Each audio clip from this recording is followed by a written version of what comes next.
All right, everyone. Good morning. Great to see you at this third annual King County Conference on Substance Use Disorders. My name is Reagan Dunn. It's my privilege to represent part of Bellevue and 8 other cities on the Metropolitan King County Council. And it's such a great crowd today. I can't believe it. We've got hundreds here and hundreds more online right now. So we are, best guess, pretty close to 500 people right now, and that number will grow today with over 700 plus people who have registered for the conference. So it's a lot of fun, and it's rare for me to have a big crowd in the work that I do. I'll tell you, I went to I was running for office last year, kind of fun, and I went to a senior center. And I showed up at the senior center. I was at the right place at the right time to give a talk, but there was only one person in the room. There was one woman in the back of the room. So, never wanted to miss an opportunity, right? As a politician, I walked up and I said, "No, ma'am, I'm Reagan Dunn. I'm running for this office, and this is what I believe in. This is what I want to do." And we had a good conversation. And when I was done, I said, "Now, ma'am, how long have you lived here at the senior center?" And she looked at me and she said, "Mr. Dunn, I don't live here. I'm just the second speaker today." So anyway, great to have people, right? This is fun, and seriously, it's wonderful to have this incredible turnout. And the goal of this conference is the opposite of the term that we hear, addiction. It's connection. It's bringing people together on a common set of principles to help those who are suffering from substance use disorders. Now, you're going to hear these terms: addiction, addict, alcoholism. A lot of these terms have negative connotations, and they have a stigmatization connection as well. And so, while the public understands that, and actually you'll hear me using those terms sometimes, only to try and get people from those sets of terms to substance use disorders, okay? And it doesn't matter what substance it is, it could be alcohol, that's a drug. It can be any of the drugs that we term hard drugs, or something that's very popular, unfortunately now, fentanyl, synthetic opioids, whatever. There are substances that create euphoria, that cause people to have a chemical, right? Inability to get away from it. That's how you have a substance use disorder. So that's what we're going to talk about very generically. You hear those terms, try not to raise the judgment too much, because we are trying, part of the process, and one of the reasons why I have conferences, to change the semantics and vernacular of that to get to more common terms that the public understands. So substance use disorder is what we are working on, and this could not be done without the help of Seattle King County Public Health. They are a big partner. Thank you. King County Department of Community and Human Services, as well as the King County Recovery Coalition, all involved very much in making this happen. And look, we got to have honest conversations about these subjects. For too long, the stigma, the secrecy, the anonymity of it, while important, and we respect that, has prevented the community, policymakers, counselors, and folks who are challenged by these disorders not to talk about it and not to connect. It's a huge, brutal barrier to solving this huge problem across this region and, of course, across the country, in fact, worldwide. And so I made a choice some years ago to talk about my own problems. Look, I am in recovery. I used to drink a lot, way too much, probably more than all of you combined. I started out with beer in college, as a teenager, and sort of got out of the college thing and somewhere went to the sophisticated wine, 2, 3, 4 glasses, pretty soon a bottle of wine. Didn't seem that big a deal. I knew other people that were doing that. At some point, I went from wine to hard liquor, and would slowly mix a little vodka in with whatever the mixture of the day was. And over a period of time throughout my professional career, into my really early 40s, that just got more and more. My mother, who served this area in Congress for many years, didn't drink. And I learned later in life was because both her parents were alcoholics, and she was the adult child of alcoholics and was kind of the superhero and didn't drink. But she used to warn me when I was 21, Reagan, don't get hooked on that stuff. Don't want that. And of course, as a 21-year-old young man, that just went right over my head. What? Well, I don't even know what you're talking about. Well, now I know what she was talking about, because I got to a point where I was drinking a fifth of vodka every single day. Okay, that's 22 ounces.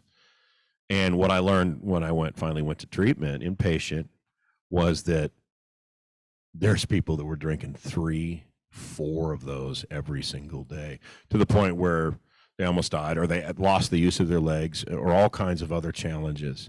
And for me, what was so weird is it kind of just felt like everybody else was going home and doing the same thing. Addiction is weird. It's dangerous. People don't realize it. It becomes a part of you that is all consuming. And I got to a point where, the hangovers were so bad that I wasn't really functional till about 10 in the morning. And then I wanted to drink again by 5. So I had like 6, maybe 7 hours of my day that was actually productive. The rest was consumed by addiction.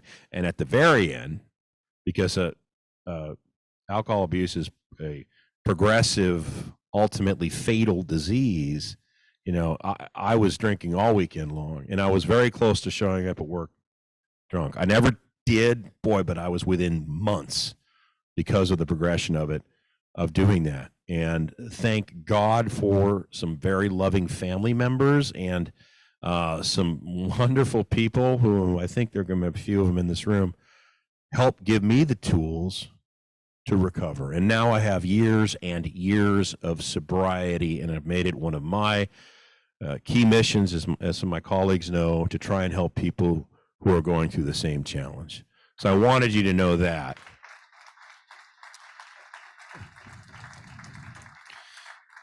Thank you. And it is something I'm proud of. Quitting drinking was the hardest thing I've ever done, flat out, but it's doable. You can absolutely do it if you have the tools and the support network, which you all are, to make it happen. I was looking at the news just in the last 24 hours to underscore how important this is. So here's a headline. 3 likely overdosers within hours on King County roads, alarming to state troopers. That's Como. Snohomish County, 1-year-old dies of possible fentanyl exposure in motel room. We have, there's a bunch more relating to the buses and Sound Transit in a lot of our communities. It just goes on and on every day. And so it is time that we unite as a community, even more than we already have, to fight this terrible substance use disorder. Let me move on to a PowerPoint presentation that has been prepared and just give you kind of a sense of the scale of what we're dealing with. Hold on, friends, I'm a low-tech man in a high-tech world, so let's see if we can figure this out. Right? Maybe we'll move the slide down is what I want. Whoa, I did it. Sort of. There we go. Okay. I want you to look at those graphs. Those are years and quarters. There has been an incredible increase in deaths. This is King County data in our community related to drug addiction. It is unlike any increase we have ever seen on record. The left graph there shows you the overdose deaths in King County alone by year. Now, note 2023, we're still in the first half of May. Okay. That is on pace for something like 1,300 deaths this year. Okay, we'll break that down, divide 365. You're getting pretty close to 4 people every single day dying of an overdose just in King County. Okay. The drugs you can break, they're not broke down exactly by drug, but opioid is a big one combined with stimulant. Opioid, no stimulant. So fentanyl, for example, is a synthetic opioid. Fentanyl and then methamphetamine, believe it or not. Meth is killing a ton of people. Cocaine is kind of next down. The combination of drugs can be lethal, as you see. On the right, you'll actually see the overdose deaths. Look at that. The gray bars are 2022. The ones before that are 2021, 2020, and 2019. I mean, look at where we are compared to just 2019. All right. This is why the King County Council, led by my friend Jeannie Cole-Wells and others, declared fentanyl a public health crisis because it's killing people so quickly.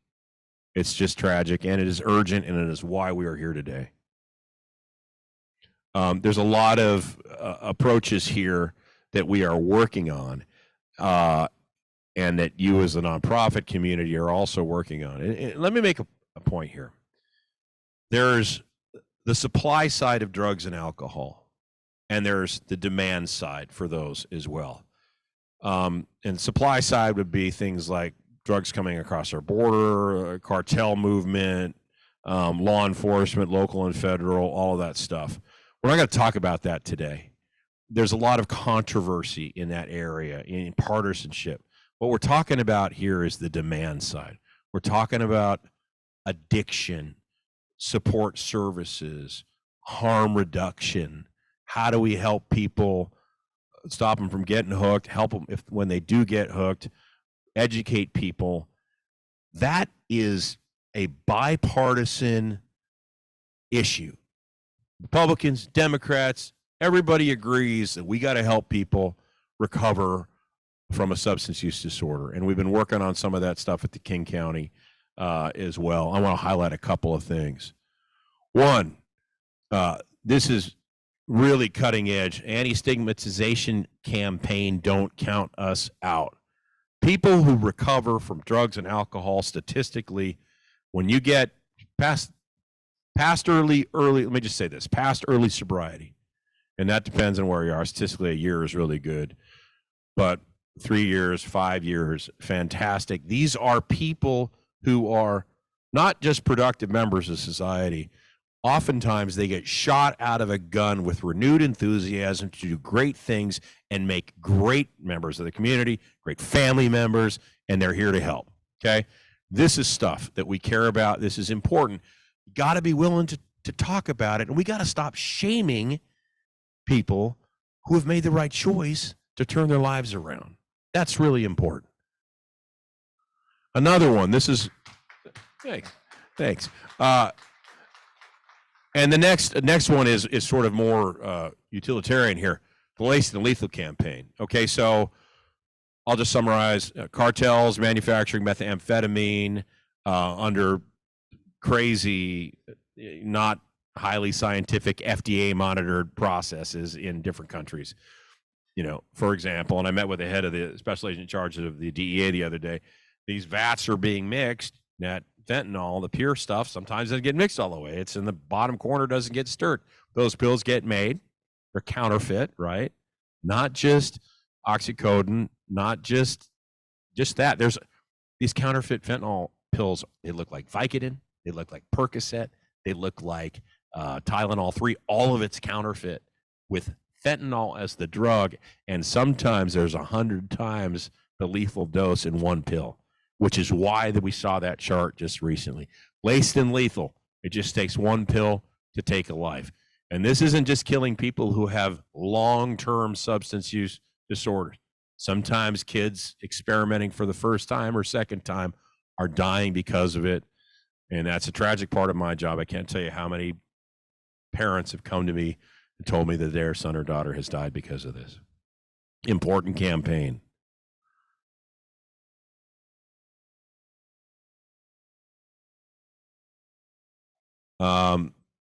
we've done some work. This is the third annual, but we've got a lot of help, and we brought in a lot of folks, and the county council's appropriated some money. So we're going to continue to do this year after year. I hope it gets bigger, and I hope it really continues to take on a life of its own. I wanted to introduce and thank my friend Governor Gary Locke. As you know, Gary is here in the audience today, and is now president of Bellevue College. And as you know, this is a wonderful facility, wonderful campus. But his years, he was in the state legislature. He was, you might remember, our King County executive. Did a great job there, and went on to be the governor of the state of Washington, and did a wonderful job. I'd like to think it was a time when we were all more civil to one another. Maybe it was, maybe it wasn't.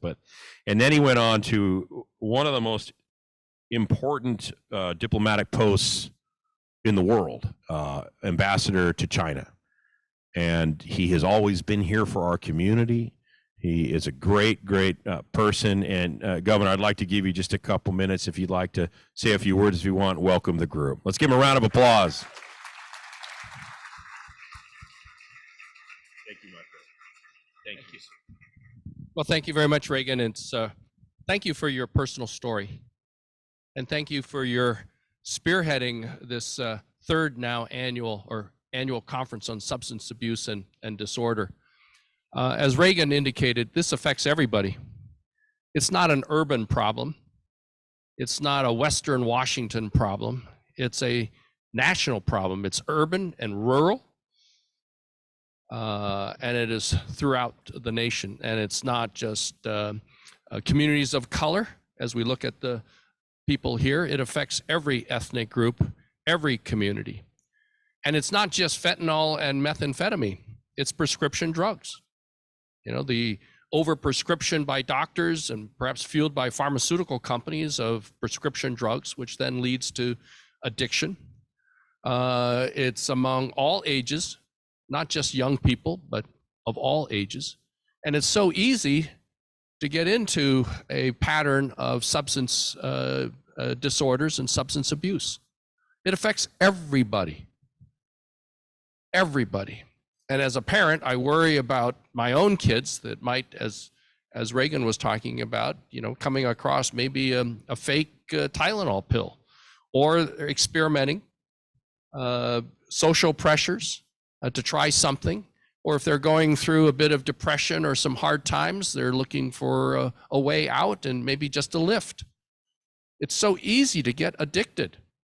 It's so easy, whether it's from drug dealers to doctors and to our own families, trying to look for solutions to help people overcome whatever physical, emotional, or other health challenge that they may have.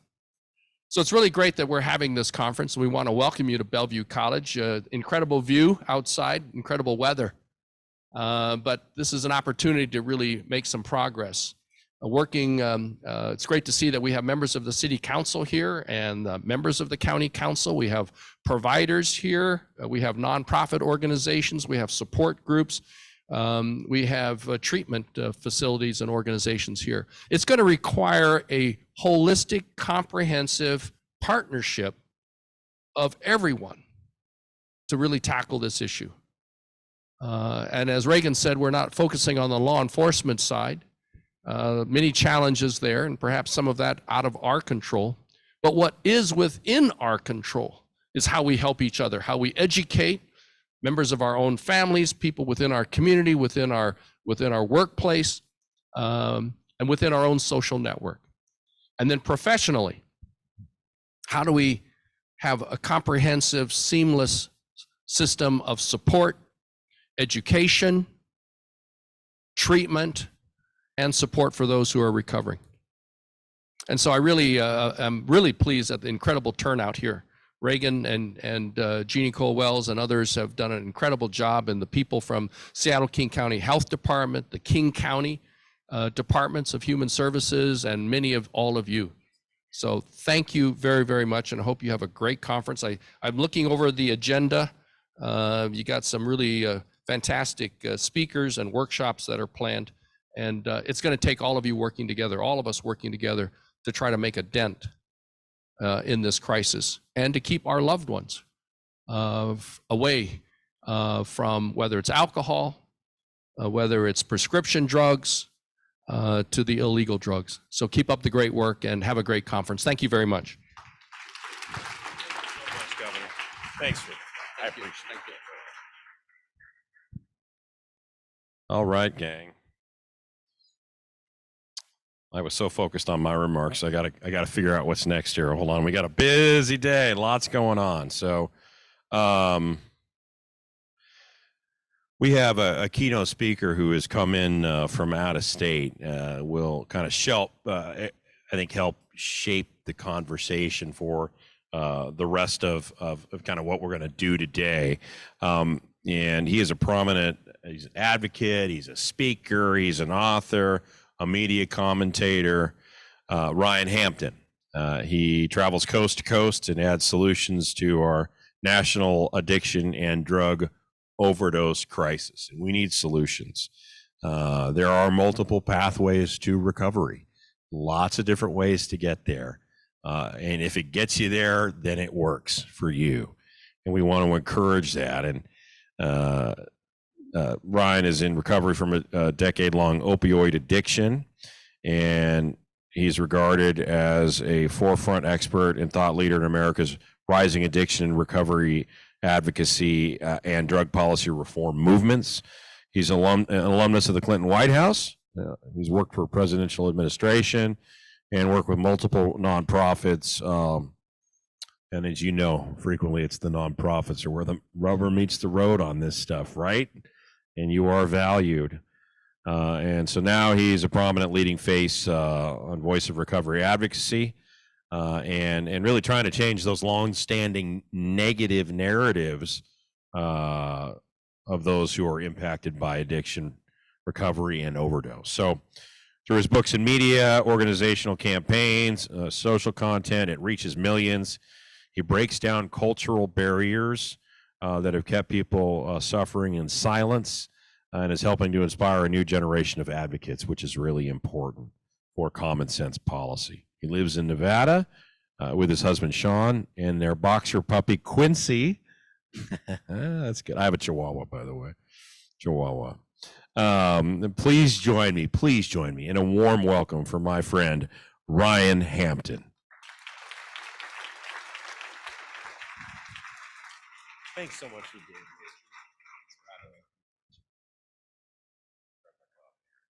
Morning, everybody.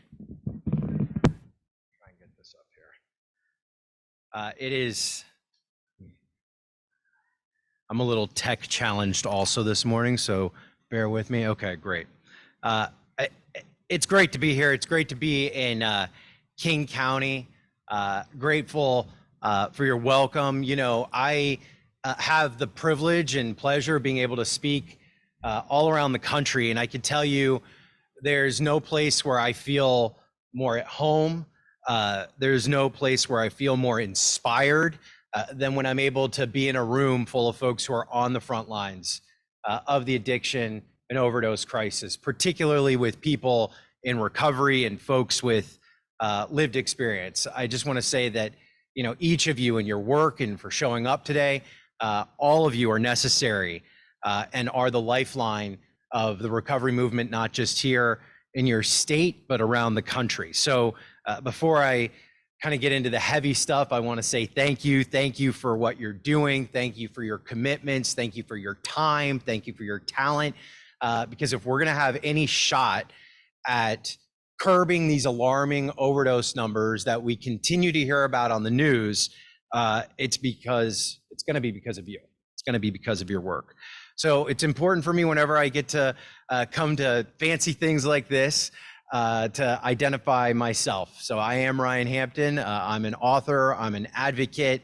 I am a dog lover. Quincy is at home right now. I woke up this morning in the hotel and I was like, where's the dog? And I'm like, well, the dog's not here because you're in King County, Washington. I'm a husband. I just got married 2 months ago, actually, to the man of my dreams, something that I just never thought was in the cards for me during 10 years of active use and being unhoused. I'm the founder of a few nonprofits, one called the Voices Project, another one called the Recovery Advocacy Project, and a national initiative called Mobilize Recovery, which I am going to talk about in a few. But most importantly to me, I am a person, identify as a person in long-term recovery, which means to me, I haven't felt it necessary to have a drink or a drug or any mood or mind-altering substance since February 2nd, 2015.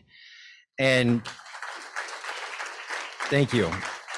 You know, and I think it's probably no shock to the folks who are in this room, but the landscape for how addiction treatment, recovery support services is delivered, not just here in Washington, but across the country at scale, has completely changed in the last couple of years, mostly due to COVID.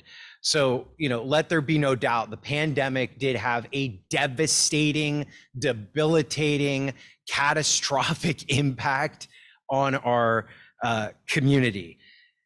This is one of the reasons that I believe now more than ever, you know, the voices of the recovery community, the voices of the recovery movement are so critical. So let me see if I can do this. Okay, great. So let me just set the table for the next 55 minutes or so that we have together by sharing some stats. The current landscape of our modern day addiction, recovery, and overdose crisis. 1 in 3 households, right? 1 in 3 households in the United States of America are directly impacted by substance use disorder. An estimated 23.5 million Americans qualify as having a severe substance use disorder to alcohol and or other drugs and need some sort of medical treatment or supportive services. But knowing that number, only 1 in 10 people who need medical support, which is approximately 2.6 million, receive the treatment that they need. The result is a treatment gap of more than 20 million Americans. This treatment gap has remained stagnant for the last 15 years. It's something that all of us should be concerned about. During the pandemic, over 1,000 addiction treatment providers closed their doors, many of them permanently. But, you know, there is hope. There are over 23 million people, just like myself and your council member and so many who are in this room, who live in long-term recovery. Now, these numbers tell us a lot of things, but it makes one thing absolutely clear to me, and that's that the voices of people in recovery are necessary in these conversations, and I'll get to that shortly in a moment. So the 2022 to 2023 preliminary data from the CDC.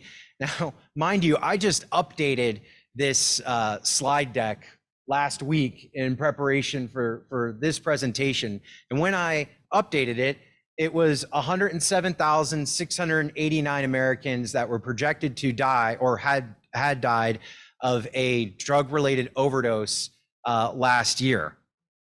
Since I wrote that number on that deck and got here this morning, that number is now predicted at north of 108,000. It's constantly changing. More than 932,000 people have died since 1999 of a drug overdose. Now, I think you all are on some cutting edge stuff and innovations here in King County and certainly throughout your state. But as I travel, you know, around the United States and I have the opportunity, you know, to be in front of a governor or city council members or state legislators, I always ask, what's the magic number, right? Like, it feels like there has to be a magic number here where we start to get the resources and the attention at scale that this issue truly deserves. Because I can tell you, if it was 107,689 Americans from any other public health disease, we would be upside down as a country trying to figure out how to get to the bottom of it and what we can do to stop it. And you know, look, as someone who I think today is remarkable because today is the end of the public health COVID emergency. It happened today. And, you know, as someone who has lost loved ones to COVID, has a mother who is at very high risk, you know, what I'm about to say is not to take away one bit from our response to COVID. It's just to make a comparison that we do have the infrastructure, we do have the ability, we do have the willpower when we, you know, give the appropriate attention and focus to these public health issues. We spent trillions of dollars in marshaling a public health response in states and counties and federally around COVID. You know, we did things that weren't done before. I had door knocks from FEMA, right, coming to my door, wanting to make sure that I knew where I could get resources, what was available to me to mitigate the spread of the disease. I was able to go to, you know, pretty much any pharmacy within an earshot to get a vaccine. We had a vaccine that was developed in record time. It was done with such extraordinary bipartisan unity. And it is notable to say that when that happened, there were two public health crises, declared public health crises in the United States, one being COVID, the other being overdose in this country. We can see how you respond to a public health crisis through the lens of COVID. And I think there's a lot of lessons to be learned in how we have been responding on the overdose crisis. So now I talk about recovery. I talk about, you know, recovery advocacy a little different than some of my community. So I want to take a moment and I want to share, you know, where my values come from, right? Why I believe in the power of our recovery community to combat this national healthcare crisis. You know, at my heart, I am a community organizer. What you see here is a chart of community organizing, but really organizing in the recovery movement. It's about a simple principle, right? And it's about leadership, and it's about building more leaders. And there's many definitions of leadership, but there's one that I subscribe to. I actually have it printed out, posted above my computer in my office at home. I read it every morning. And this definition, if you're a note taker, is accepting responsibility for enabling others to achieve a shared purpose under conditions of uncertainty. And that definition really strikes a chord with me. And I think for anybody who does this work, because we live under such uncertain conditions every single day when it comes to the drug overdose crisis. Organizing in the recovery community, it's about a shared story, right? We have a shared common story. That story leads to commitment, which leads to building structure and infrastructure as a community, developing a strategy for action to build power within our community, and hopefully achieving some positive net results along the way. It's about asking yourself, you know, three fundamental questions. The first being, who are my people? Who are our people? The second being, what is the change that our community, that our people need? And how can we turn our resources into the power we need to achieve the results that our community needs? So given our time constraints today, I'm going to focus on one particular part of this grid, which is the shared story, which is also otherwise known as a public narrative. It's the story of self. It's my story.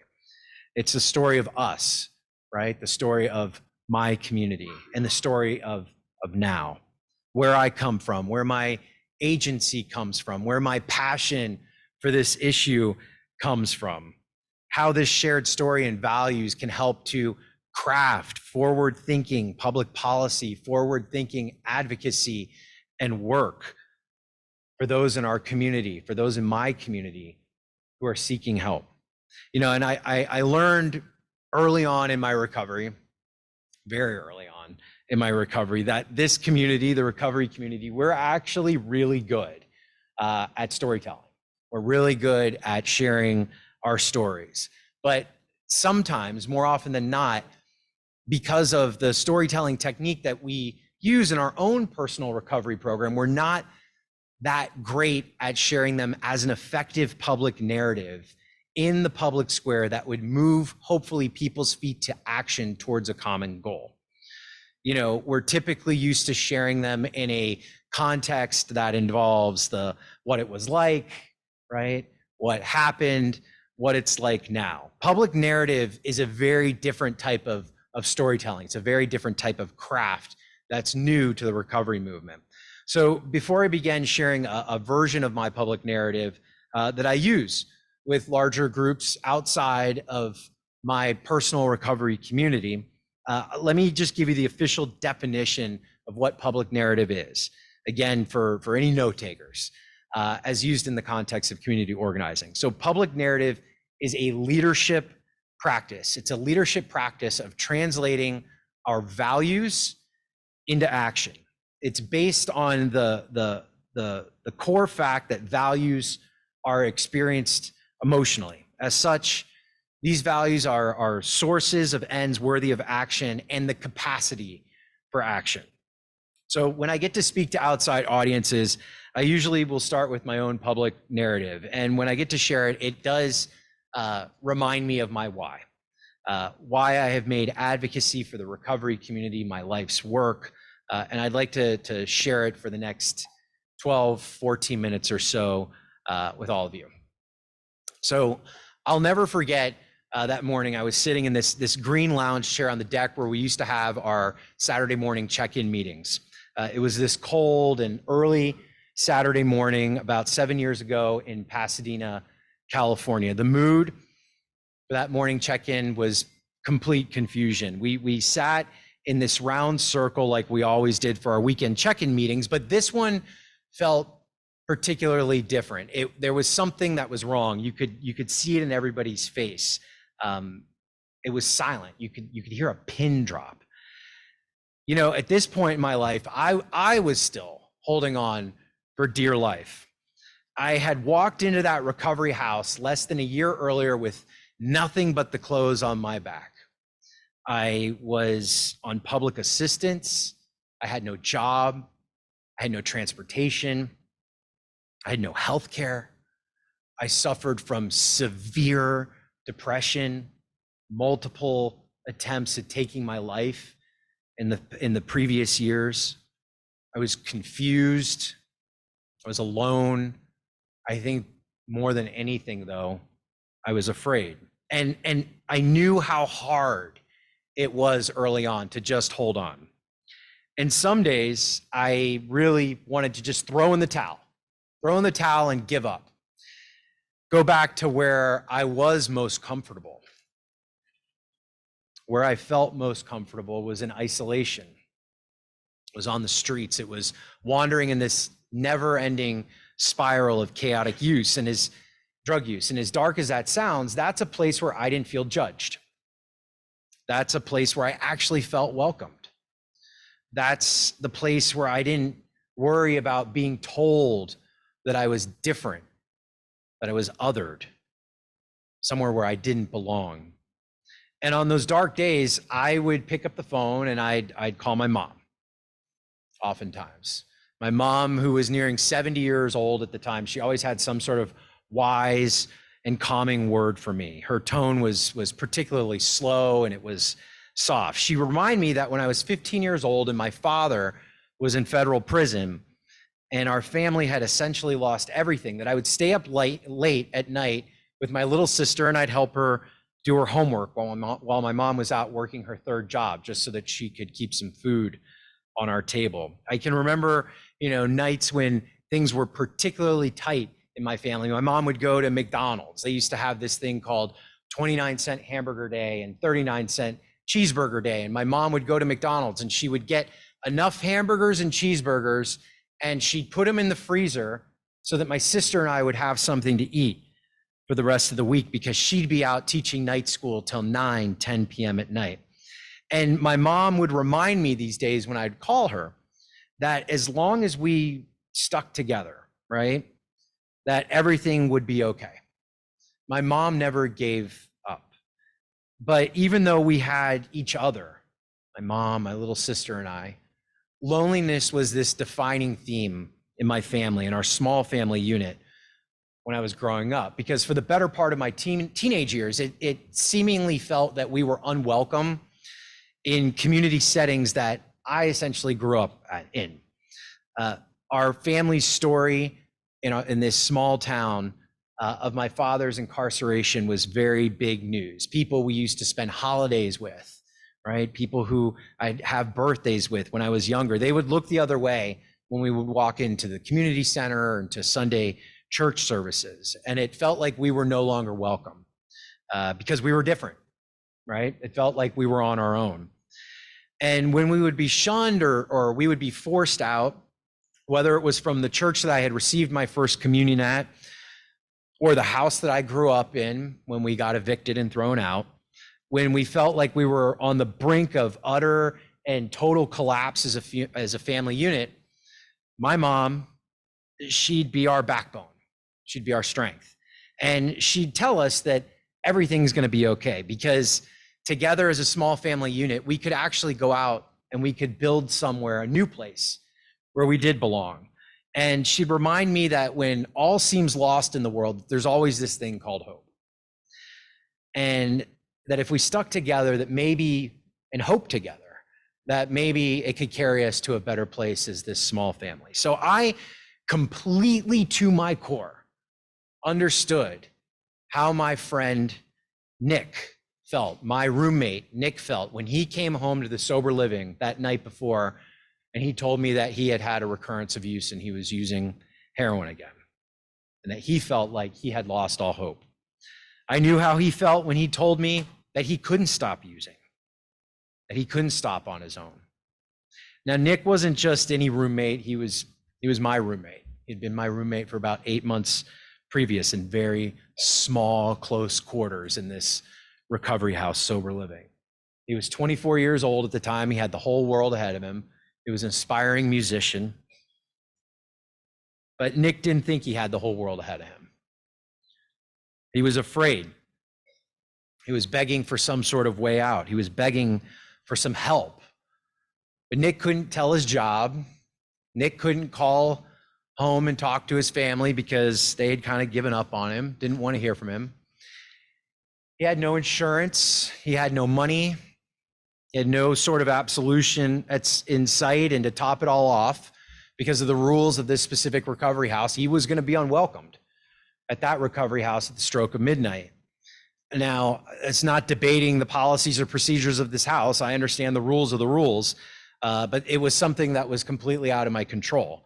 And simply put, this was one of the first moments in my early recovery where I felt completely powerless. And I can remember that night sitting on that deck where we were having our meeting and looking at the clock and having this feeling of anxiousness, seeing it was 11:43 and Nick needed to find somewhere to go within the next 15 minutes.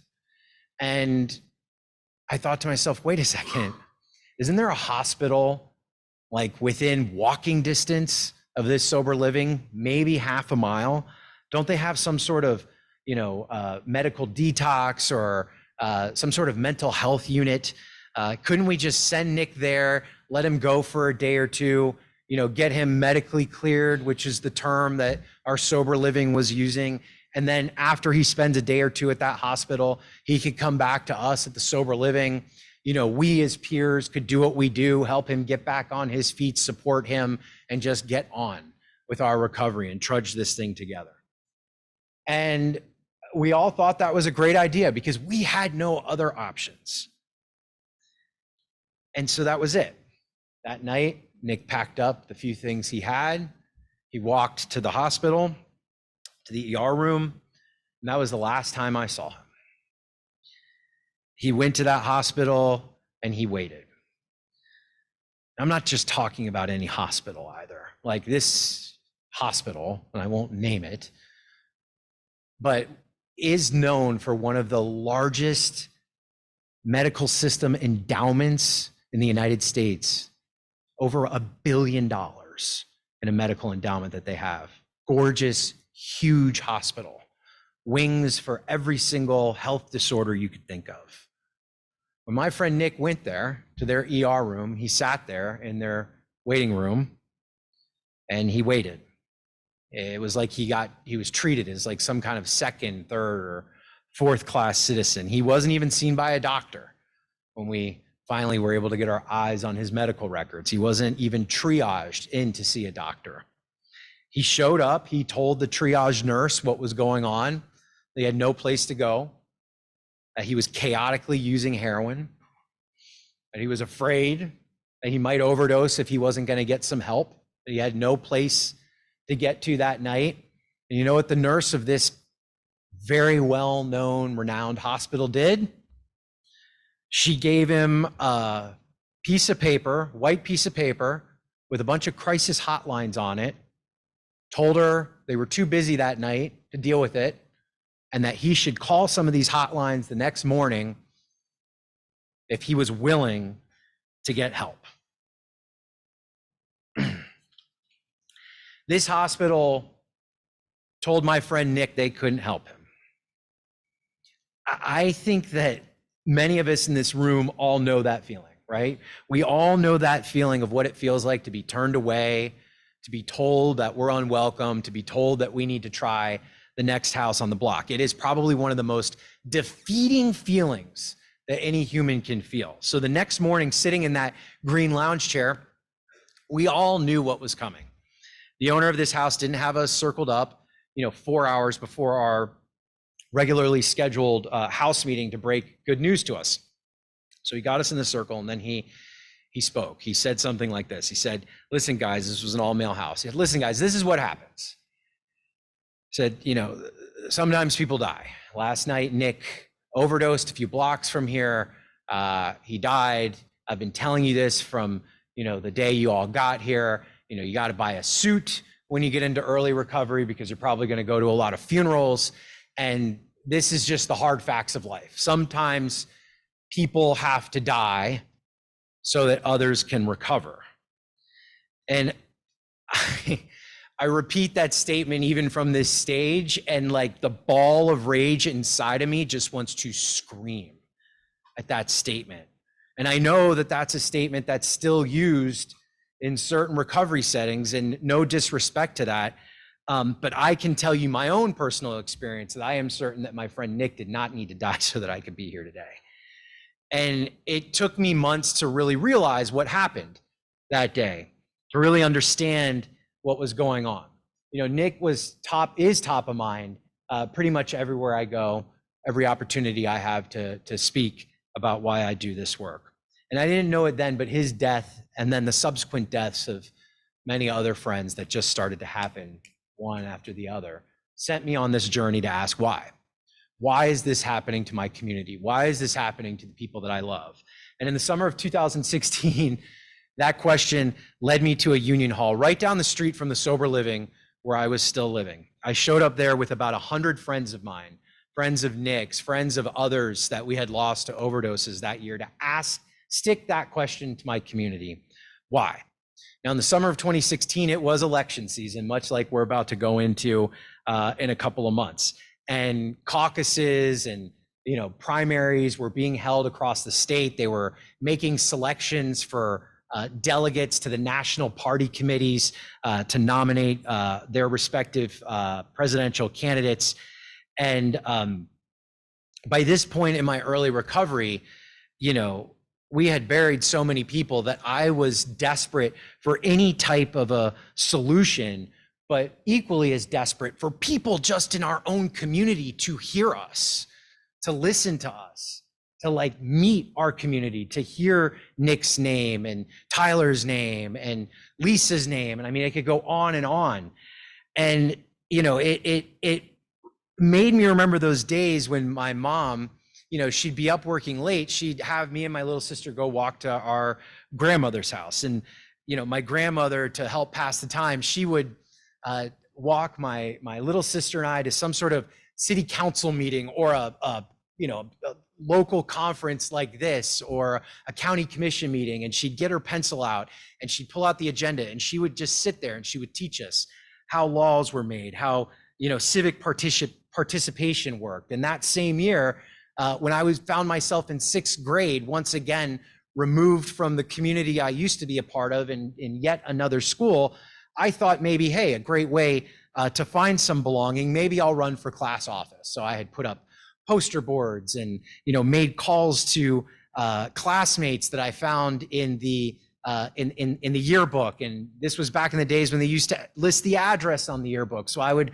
walk to people's houses and I'd knock on their doors and introduce myself. And I took the opportunity of making 6th grade policy change seriously.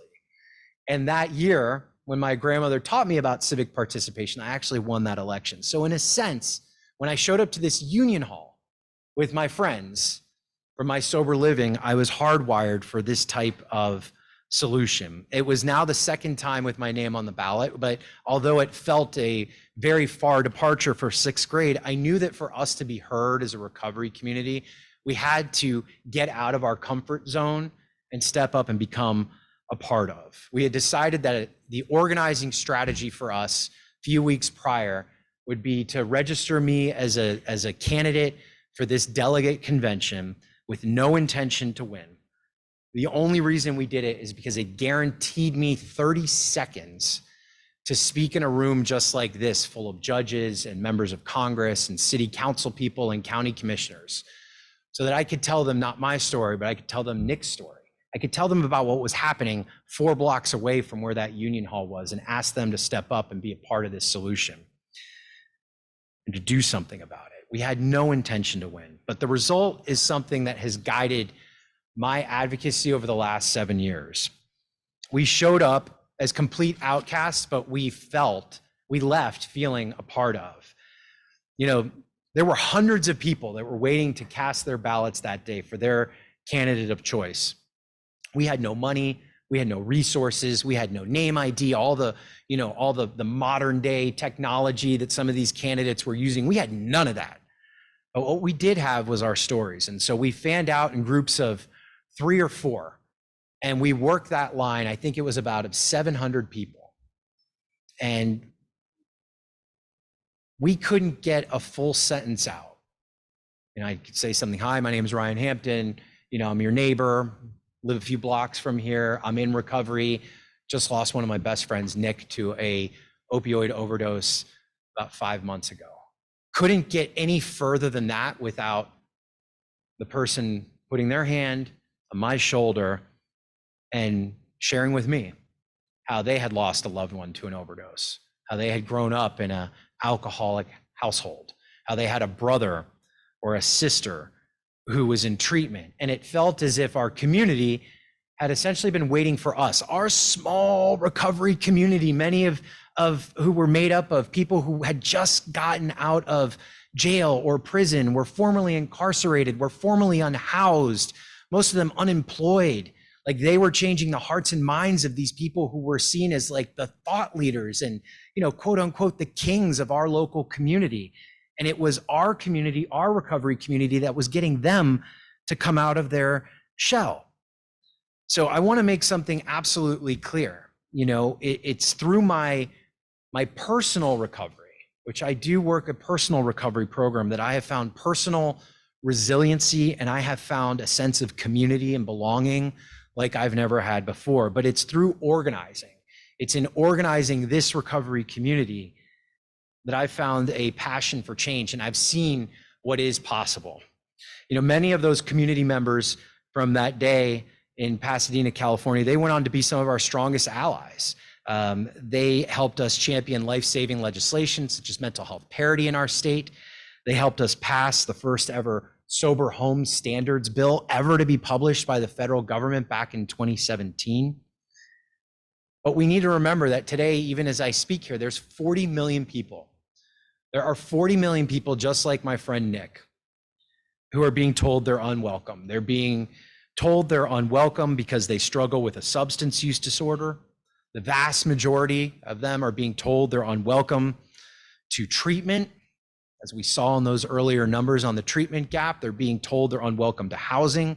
They're unwelcome to the critical long-term supports that could prevent and would prevent another overdose death. Our community, the recovery community, has the power to change that inside and outside the system. So my call to action to you is that we need your help. We need your voice. We need your passion. We need you to help us convince those who make decisions about us to not make those decisions without us. So I'm going to pause there. Thank you. So I'm going to pause there and say that's a version that I probably went about 14 minutes.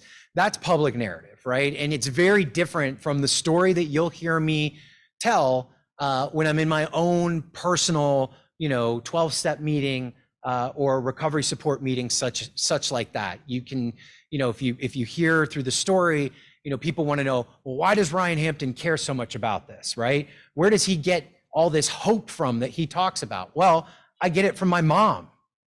My mother was my agency of hope. Why did I decide that community organizing and civic participation was the way to go, right? From my grandmother, who from a very young age was taking me and teaching me how this worked. And then what moved my feet into action, right? To make this cause my purpose and my passion, right? It was the story of my friend, Nick. So I'm gonna share one more quick story with you about the power of our public narrative and lived experience, but really why we need to advocate for this strong constituency of people who are impacted by addiction and recovery. In 2017, shortly after Nick died, I was still very infant baby in my recovery, infant baby in the recovery movement, still trying to get my footing. And I was working with a young man named Tyler. Tyler was a little bit younger than Nick. He was 22 years old. I work a recovery program where I had, sponsees and sponsor and things like that. And Tyler actually happened to be my first sponsee. And we had gone to the same treatment program in Pasadena, and he had gotten out and asked me to work with him in the first couple months of his recovery. And so we were doing that. We were meeting daily and kind of had built this bond and trust. And Tyler was living in a recovery house in Pasadena, not the house I was living at, but really one of these nicer homes, right? His family had been paying, I think, upwards of $1,300 or $1,400 a month so he could stay at this house. Now, this house had been around in the Southern California community for about 15 years. And it was marketed as this quote unquote premier location, for people who were in early recovery or seeking recovery, particularly from opioids, right? Because back in 2017, we were really starting to see just like the havoc that opioid overdoses were wrecking on our communities. So Tyler had been living there for a few months, and we had made a plan on a Wednesday to get up the next morning on Thursday to do some work together, and had gone to a diner that afternoon. And that night he called me and he said, "Change of plans, Ryan. I'm using again. Happened this morning, didn't want to tell you. I went out after our meeting, got high again. But I don't want this to go any further. I want to go get help. Ready? I don't need convincing. Pick me up tomorrow, take me to treatment." I said, "Great. That's what we'll do, right? I'll pick you up, be there tomorrow, 8 a.m., and we'll go to treatment." There was a public treatment center about 10 miles north of this house, which is somewhere where I had gotten sober. And I was gonna pick Tyler up and take him there the next day. So Tyler had come home, I think about 11 p.m. that night, highly intoxicated from use of IV heroin and other prescription drugs, including benzos and the like, and called me again, really intoxicated. And we had a conversation, and I was like, "Are you okay, man?" He's like, are you gonna be able to make it through the night? Like, do we want to go tonight? He's like, "No, I can't go tonight. I gotta go tomorrow." I said, "Okay, well, what are they doing with you at the house?" Because we had just gone through this traumatic experience of losing Nick and then, booting Nick out of the house and him dying on a sidewalk a couple blocks away. Say, yeah, don't worry about it, Ryan. Like, I'm going to be fine. They're letting me stay here at the house. Like, it's not going to be a repeat of what happened. I'll see you in the morning. I said, great. So I went to bed that night and I woke up the next morning only to go through my morning routine, which I'm a former smoker, included a cigarette and some coffee, and logged into Facebook, only to learn that Tyler died early that morning. And I would not be picking him up to take him to treatment. And his loss impacted me on a much different level than I had ever gone through before, even though I had lost a lot of friends at that point. And so I took a beat, I took a breather for a couple hours that morning, but I wanted to know what happened to him. So I got an Uber because I didn't have a car at the time, and took the $10 Uber ride over to that sober living where he was, and went to go talk to the owner of the house and the manager of the house, and said, what happened to Tyler? And got the story. So Tyler had come home that night, incredibly intoxicated. They asked him to sleep in the living room so that they could periodically monitor him.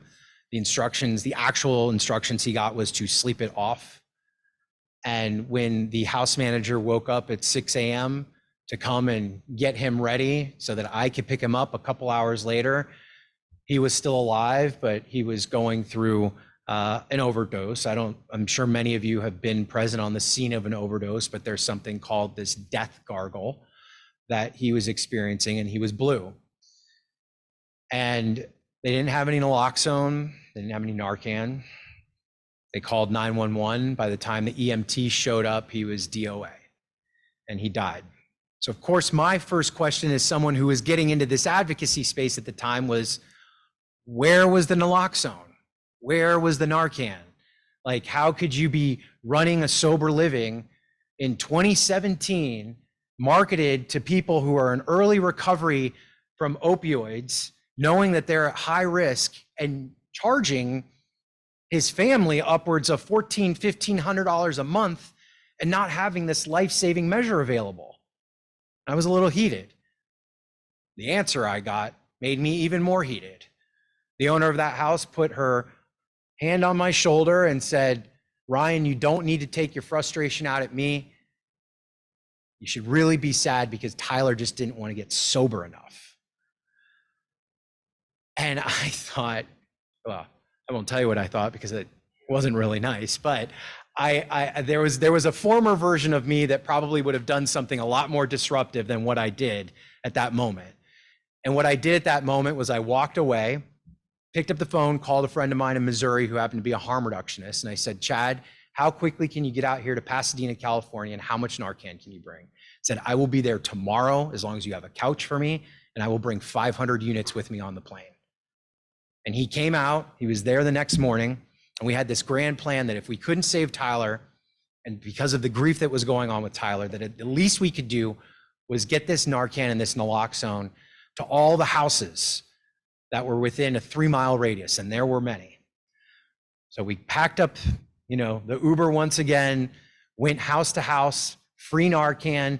Chad happened to be an excellent overdose response trainer, showed up and said, hey, Mr. and Mrs. House Owner, I'm Ryan, this is Chad. You probably heard about Tyler. A few other people that we have in common that we lost to overdose.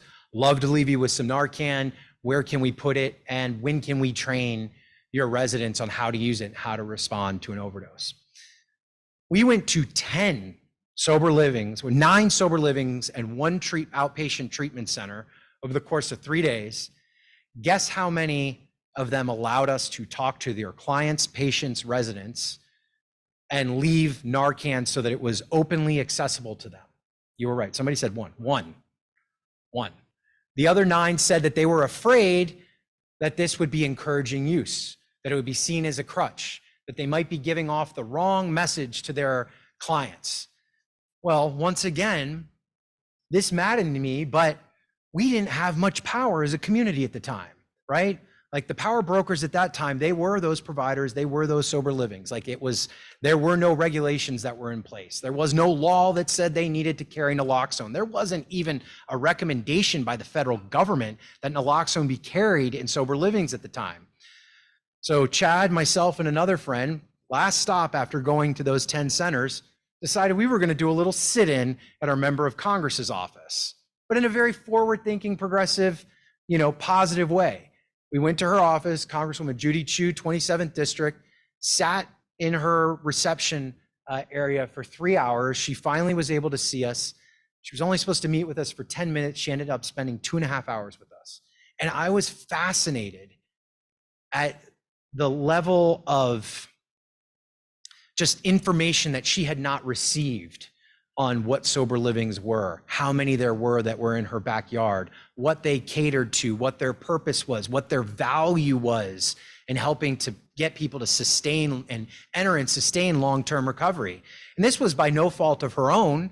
This just happened to be back in 2017. No one was really like showing up to her doorstep to provide this information to her. They were just kind of existing in the community. And Congresswoman Chu made a promise to us that day. She said, look, I'm learning all this for the first time. I've heard of these sober livings, but I'm learning all this from the first time, really on a meaningful, personal level from you gentlemen who are here in my office. And I'll make a commitment to you. If you work with me, I'll work with you, and we can write a bill.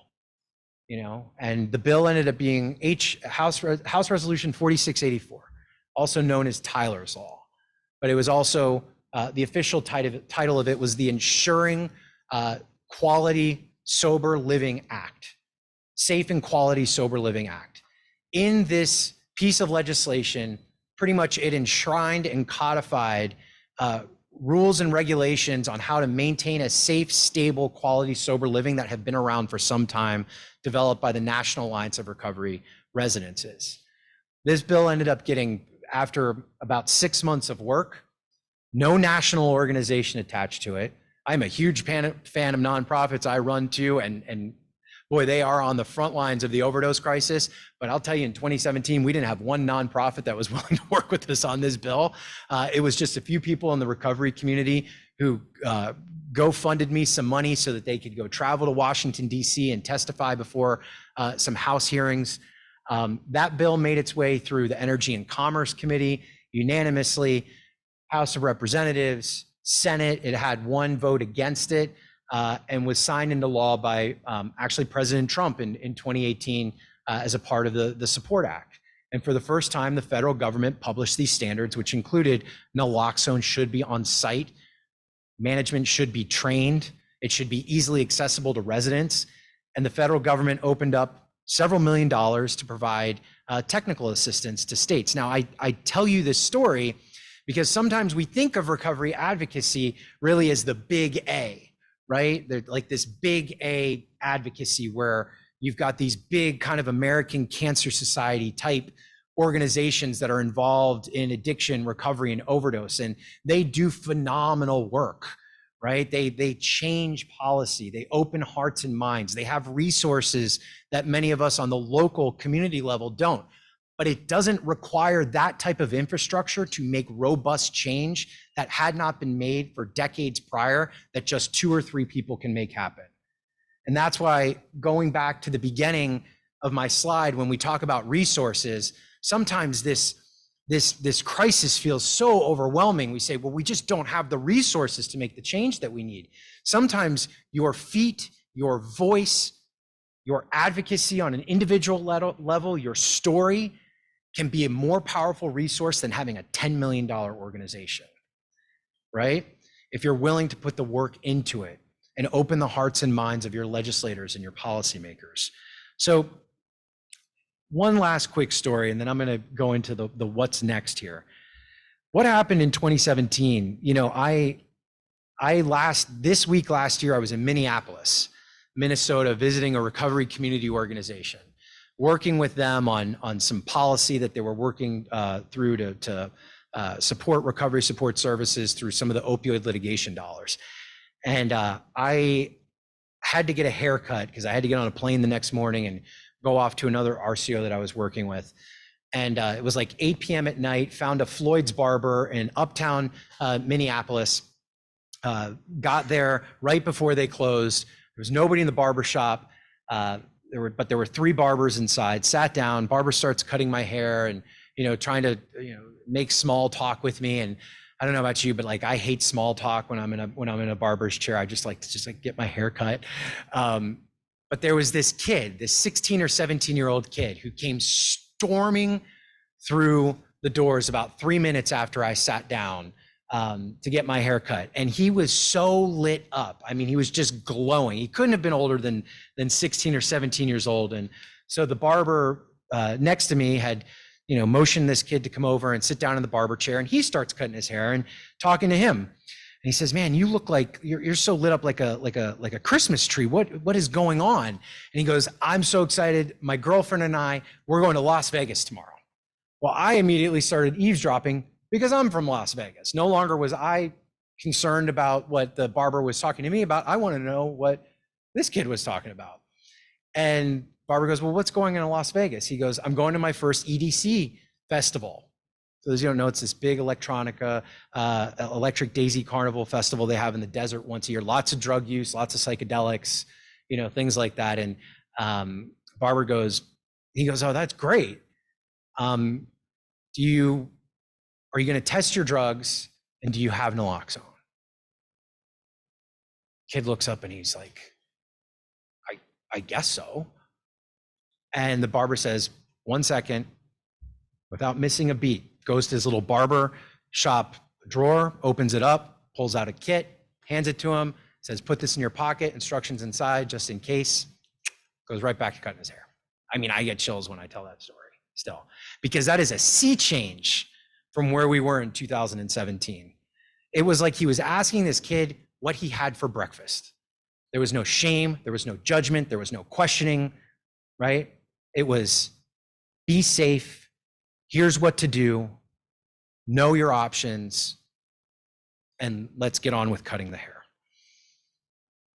If we only had more interactions like that, I think we would be way further along in curbing overdose numbers. And this is why I do believe that, non-judgmental harm reduction conversations really at that level are super important. But it also shows that sometimes it's hard for us to see that our work is working, right? It's hard for us to see that these things we do in our local community, and whether it's on the one-to-one level or on the organization level, are working, because the numbers, the overdose numbers, can also seem very overwhelming at times. But then you have moments like that where the work is working because you have that anecdotal experience. So I'm going to move pretty quickly for these last few minutes and just tell you about a few ways that you all can get involved. So there is this initiative called Mobilize Recovery. It's a national nonprofit that we run. Our goal is to expand policy for people in recovery, to create connections to supportive services that are vital and life-saving, and to engage affected individuals in meaningful conversations like you're having today with so many public policy leaders. We convene many times a year. Our next major convenings in Washington, D.C., September 17th to the 19th. It is free.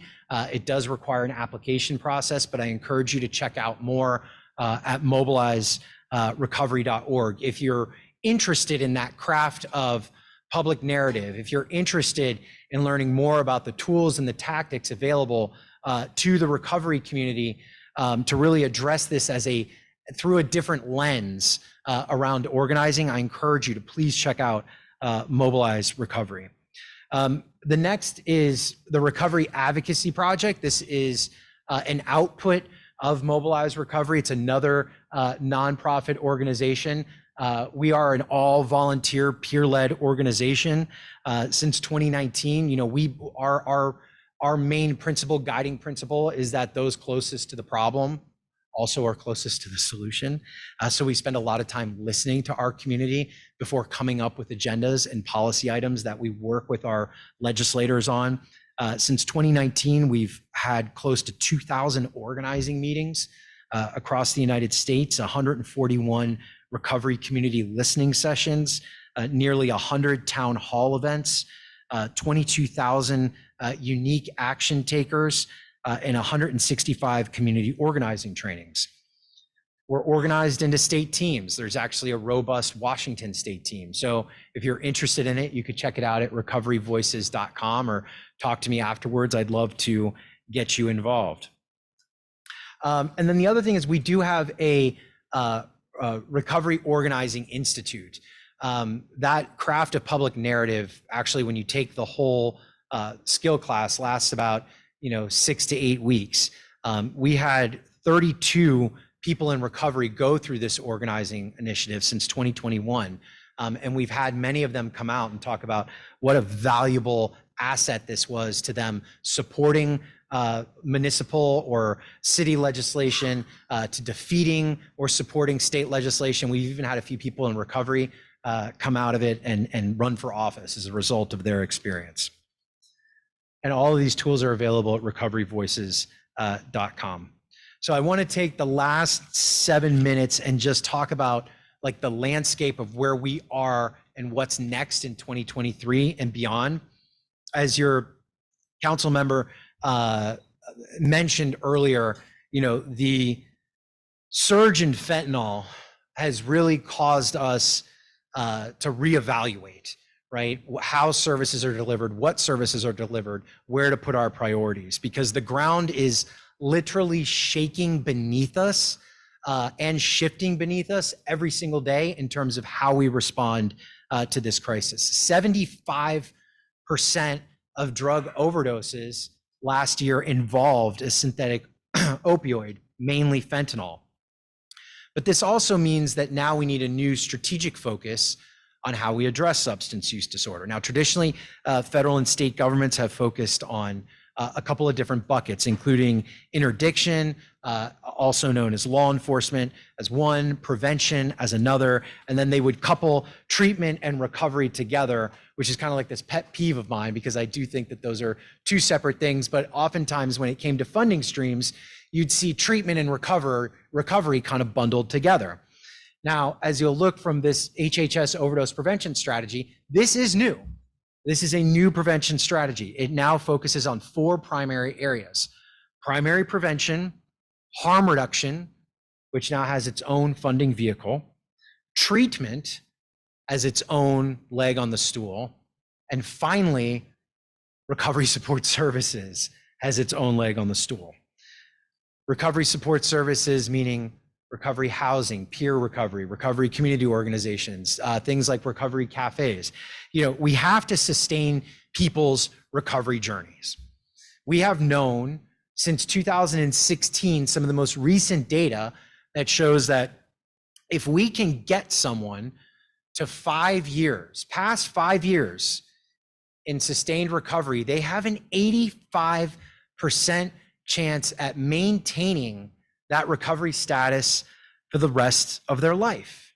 Yet the system we still have built is a little outdated. It only really, the emphasis of support and funding really goes in that acute crisis phase, right? Like, what do we do with someone the minute that they have their emergency or their crisis? We have, crisis stabilization, overdose response, ER rooms, treatment, things like that. But we have very little funding, very little infrastructure, very little capacity when you put it up against treatment and prevention for those long-term recovery support services that we know will get folks to that 85% mark. So the fiscal year 2024 federal budget just came out a couple weeks ago, and it is remarkable. It includes $22.1 billion in resources for prevention. This is just through HHS. $22.1 billion in resources for prevention, treatment, harm reduction, recovery, and interdiction efforts. Most of that does fall on the interdiction side. But the SAMHSA budget is actually quite promising. So the SAMHSA budget is requesting $5.8 billion in public health funding, which is a $1.3 billion increase from last year, from the 2023 enacted levels. And we're also seeing a new request for 1.6 billion from HRSA, which is about 735 million more than was requested last year. Now, those seem like big numbers, and they are, and they're very welcome. You know, every single dollar in investment into this cause is needed. However, I will tell you that advocates on the ground, just on the public health side, let's take out the interdiction side, just like it was said earlier today, the demand side of the problem, right? We have been saying, public health experts have been saying, advocates have been saying that we need $10 billion per year federally to spend on substance use disorder services, with a minimum $100 billion commitment over 10 years. So the community-based organizing that I've been talking about, the work of nonprofits, the work of recovery advocates, is more important now than it's ever been. So I want to I think I'm right on time. Once again, in closing, just say thank you all for all of your work. Thank you for welcoming me here today. Thank you for letting me be a part of your recovery community. We need you. I need you just as much as you need the other members of the recovery community working for these policies across the United States. You know, we're all on a very common journey. Like it was mentioned earlier, this is bipartisan when it comes to solutions for folks with substance use disorder, and making sure that recovery is available for every single person when they ask for it and when they seek it. And I believe that, you know, if we work together, it may not be immediate, but eventually we will get to a place if we lead it, if it is led by the recovery community and people with lived experience. So I hope for those that are interested, please check out Mobilize Recovery. I'll be in the back for a while. I'd be happy to take any questions back there. And again, thank you for having me, and I'm grateful to each and every one of you.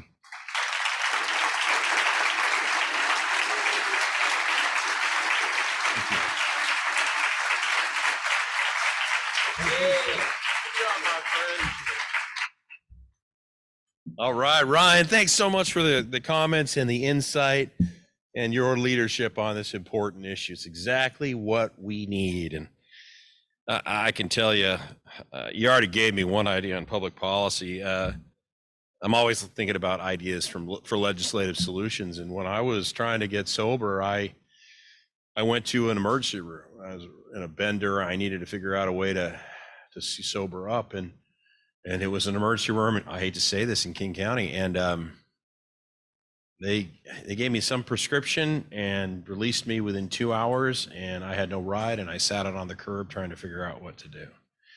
And there's got to be a better way, right? There's got to be a better way. And we, not just for people trying to get in for the first time, but for people who relapse. And by the way, folks, relapse, and we'll probably talk about it. Statistics show that the average person will potentially relapse 3, 4, 5 times before they achieve a permanent sobriety. Some people will tell you 100 times, but it is often very much a natural part of recovery, getting to that point of long-term sobriety. So anyway, thanks for your suggestion on that, and we got to continue to find novel and better solutions to the problem. Ryan, as you know, is a prolific author, and right back there, he's got some books for sale. I hope you go by and take a look at them. They're super interesting subject matters, well-researched. One is entitled American Fix. The other is entitled Unsettled, and they are very much worth looking at. So thanks again, Ryan, for being here. Best to the dog. You're gonna do great. All right, let's move on to session number 1. We've entitled this a local fireside chat on substance use and recovery, and we got three of some of my favorite people in the whole world who are going to come up here, and they're leaders and they have deep roots in this subject area. They all hit it from a slightly different perspective, which I think is valuable. Why don't you guys come on up as I announce you? We have Washington State Representative Lauren Davis, who's coming on up. Lauren, thanks. Yay. Lauren, I was back in DC last week meeting with the Assistant Secretary of HHS, who oversees SAMHSA, and she said, and I'm not kidding you, say hi to Lauren Davis for me. That's awesome. You're famous. You are famous. All right. We've also got the director of Department of Community and Human Services for King County, Leo Floor. Leo, come on up. He does a lot of good work. Come on up. Leo and I have this like love-hate thing. We're always battling back and forth, but he has one of the most important jobs in the county, and boy, he has been working hard. Nobody works harder than Leo for sure. All right, and then another great hero of mine, a leader in this area, in this space, is please welcome also Seattle City Council member Sarah Nelson. Sarah, come on up. There you are, Sarah. Come on.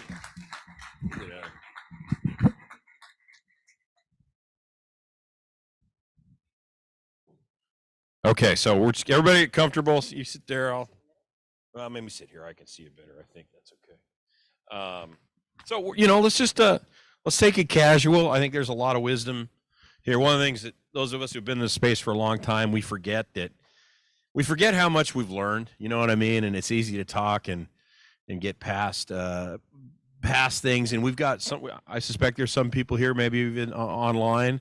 There's about 300 people online, pretty close to 300 people here, so 600 people that may be wanting to get sober themselves, or parents or family members of somebody who gets sober. We've got professionals here, nonprofits, experts, leaders, policymakers, all of it. So, let's get down to some of the background here, and then we'll go into some more specific questions. But all right, Lauren.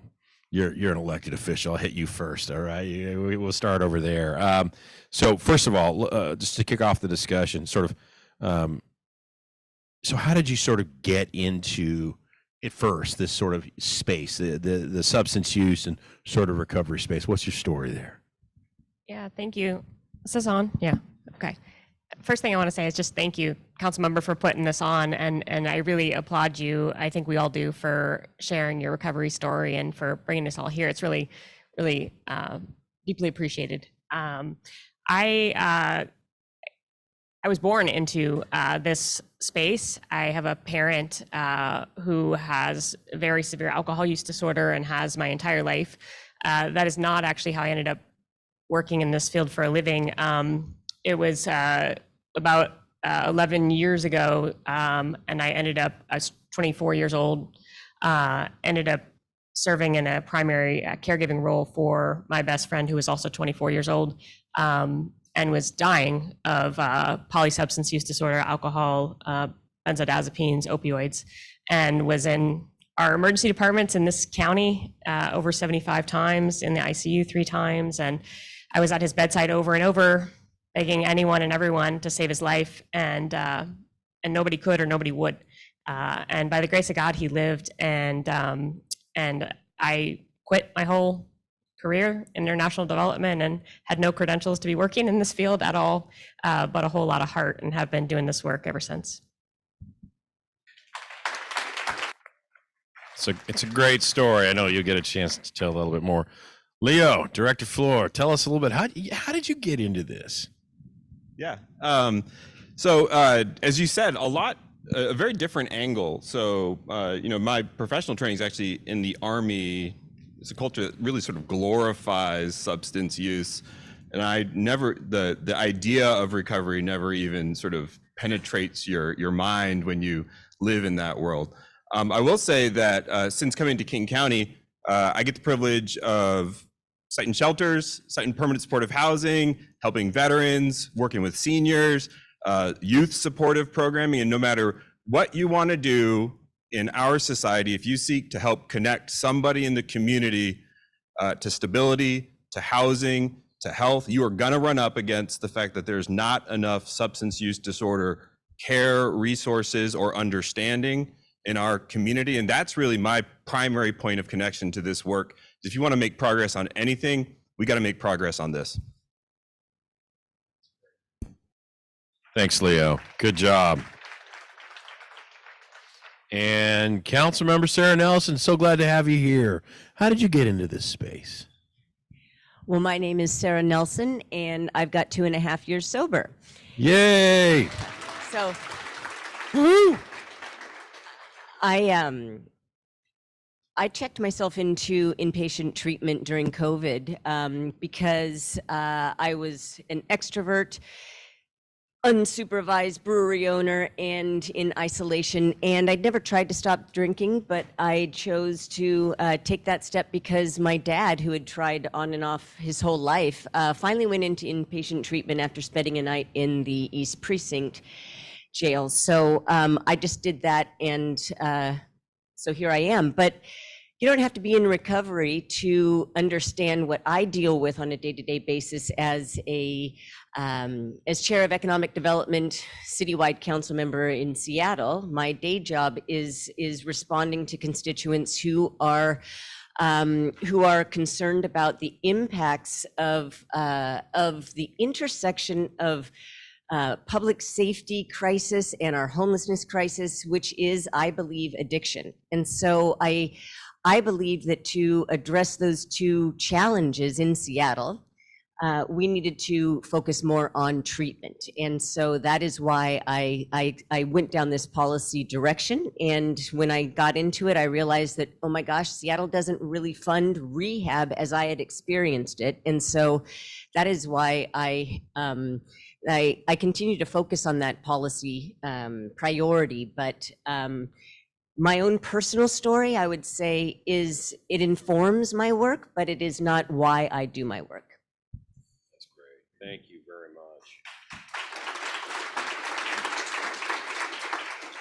much. I just appreciate the heartfelt responses are really wonderful, and they connect.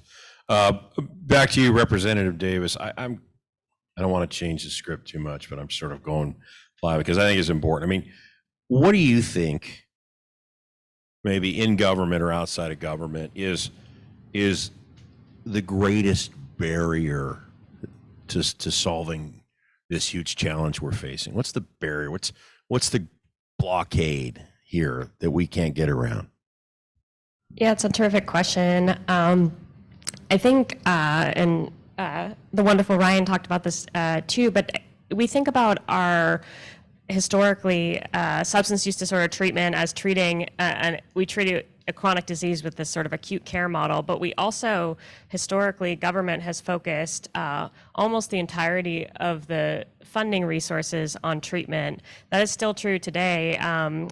Folks are probably aware that the legislatures have been called back for a special session related to drug policy, and everyone wants treatment, all of the money to go to treatment. But what we know is that the substance use disorder continuum of care really has sort of three component parts. There's outreach, which is all of the building bridges of trust and giving people just the tiniest little bit of hope that people need to even seek recovery in the first place, and that sense of self-worth that has to flow from a place of worthlessness and no self-esteem. And none of that is insurance reimbursable because a person hasn't necessarily received a diagnosis yet. And then there's treatment, and then there's recovery support services, which is, of course, the whole constellation of everything that keeps a person in recovery, recovery housing, peer support, employment, education pathways. We'll hear today about recovery high schools, collegiate recovery programs, and that is also not insurance reimbursable. And so we have continued to fund one leg of a three-legged stool and wonder why the stool falls down. And until we start to see, for the state, it's general fund state dollars. We're not going to get any reimbursement on it, but you've got to fund robust outreach and you've got to fund robust recovery support services. And it's not rocket science. We just haven't, honestly, we have not prioritized this. That's a very good response. Thank you for that. Director Floor, same question. What is the greatest barrier in your mind to a healthy community? Yeah. So I'll take the same sort of funding perspective as the representative, but look at it on a little bit of a different axis. And so, in government, you generally have like efficiency approaches and sufficiency approaches. Sufficiency, an example is the fire department. Like, you need the fire department to show up in 7 minutes. You care less about whether they're playing ping pong when they're not responding. You want them to be there in 7 minutes, because if they're not, your house burns down or people can lose their lives. Efficiency funding models say, I want to spend as little as possible to get, on average, the minimally acceptable effect. our healthcare system generally, and certainly it's the case with the behavioral healthcare system, is funded on an efficiency model. And so I think it's similarly completely predictable that when you take a look at community level efficiency and you start to make sure that we are spending only as much as we need as opposed to responding as fast as we can, that the thing that we lose and that we sort of externalize is human lives. And then I think Representative Davis said it really well, hope. When people lose hope, then I think you begin to see what we're seeing in our community. So there's a quote that I can attribute to myself, that we have pursued a managed cost model in behavioral healthcare, not a managed care model in behavioral healthcare. And I don't think it's going to change until we start to make sure that our system is sufficient before we make it efficient. Thank you, Leo.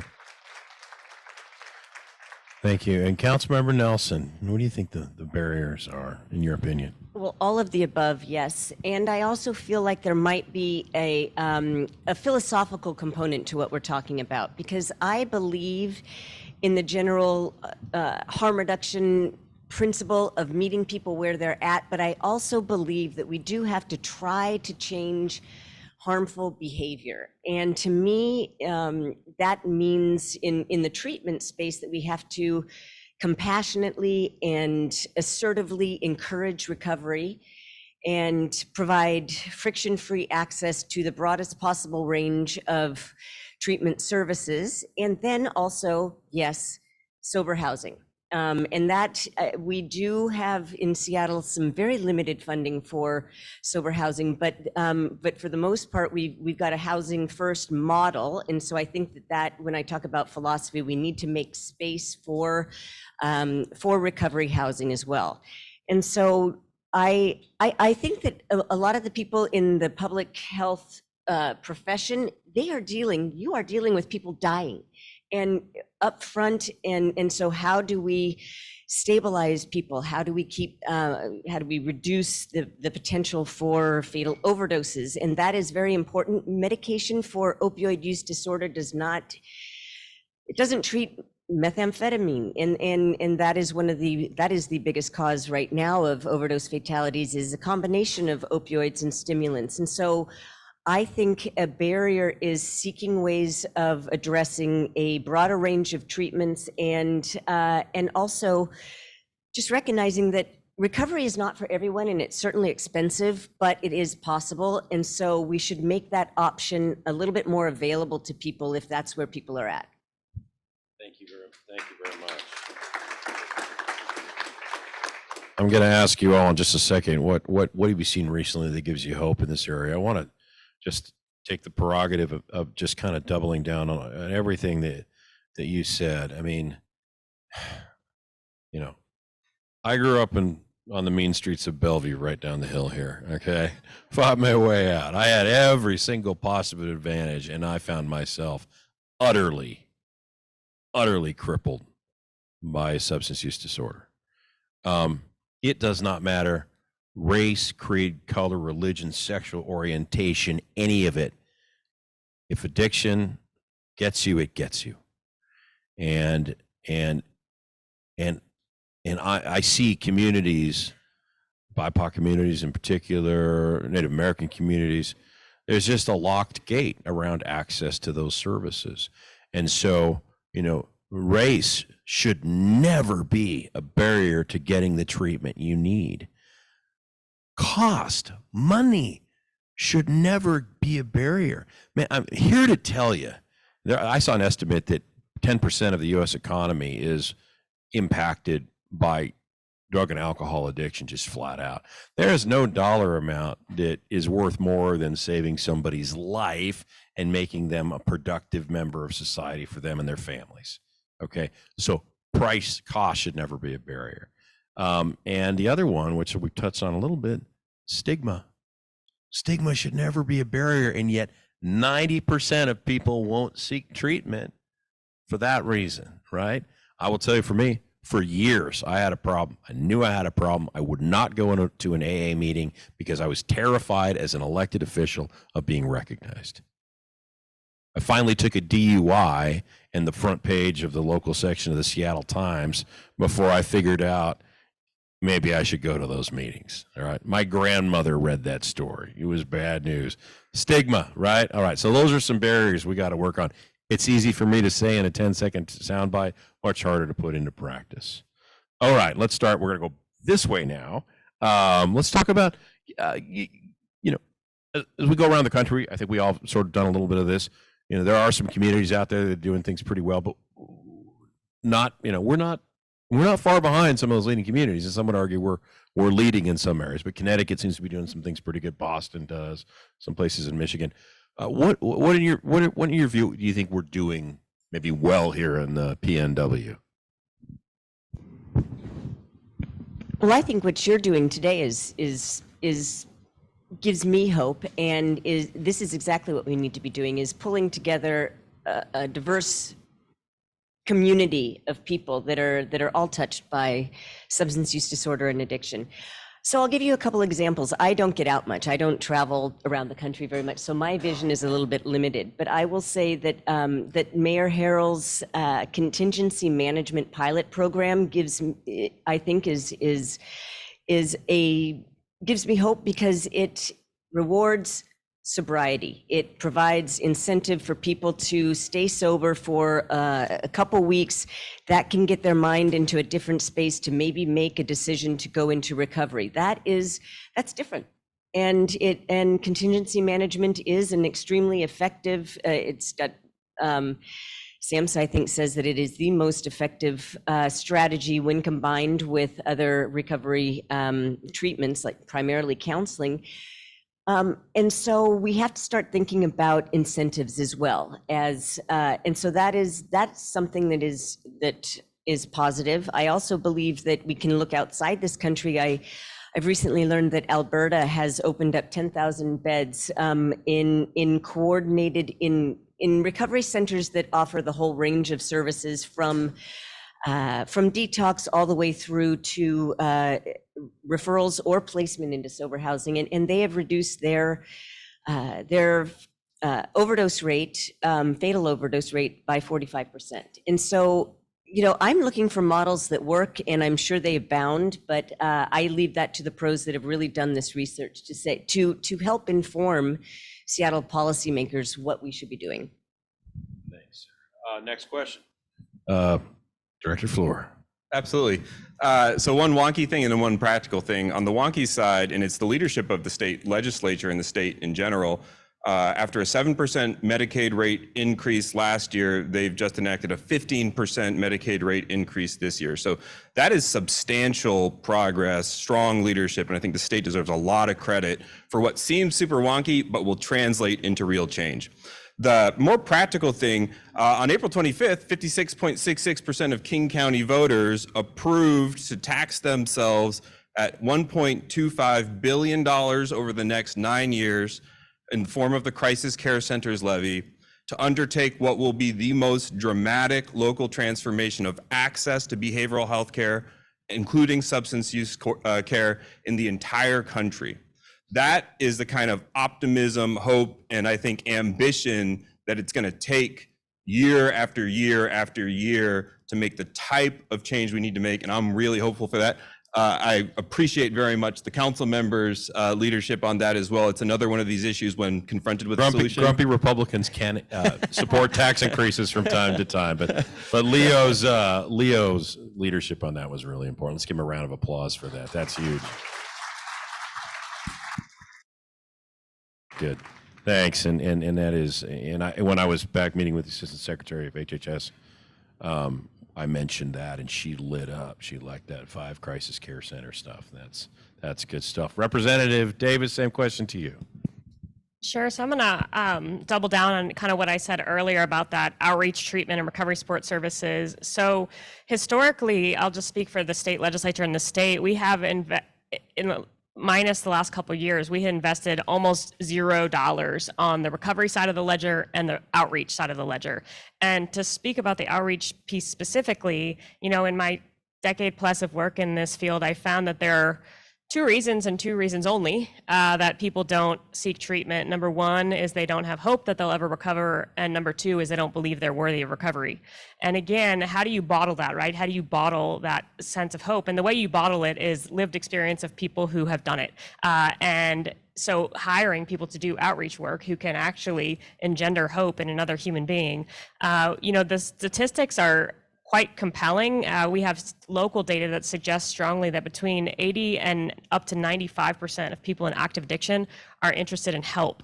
And the national data is that the percentage of people who actually receive help is 11%. So if you are interested in doing something about this issue, you might be well suited to try to close that delta between the 11% who are receiving services and the 90% of the willing. And the way you do that is outreach. And the state's response to that more recently has been funding outreach statewide under this umbrella of the Recovery Navigator program. But that was basically, thank you, basically a statewide expansion of the LEAD model, which was born right here, an international evidence-based model of doing that, of hiring people with lived experience, of diverting people from the criminal legal system.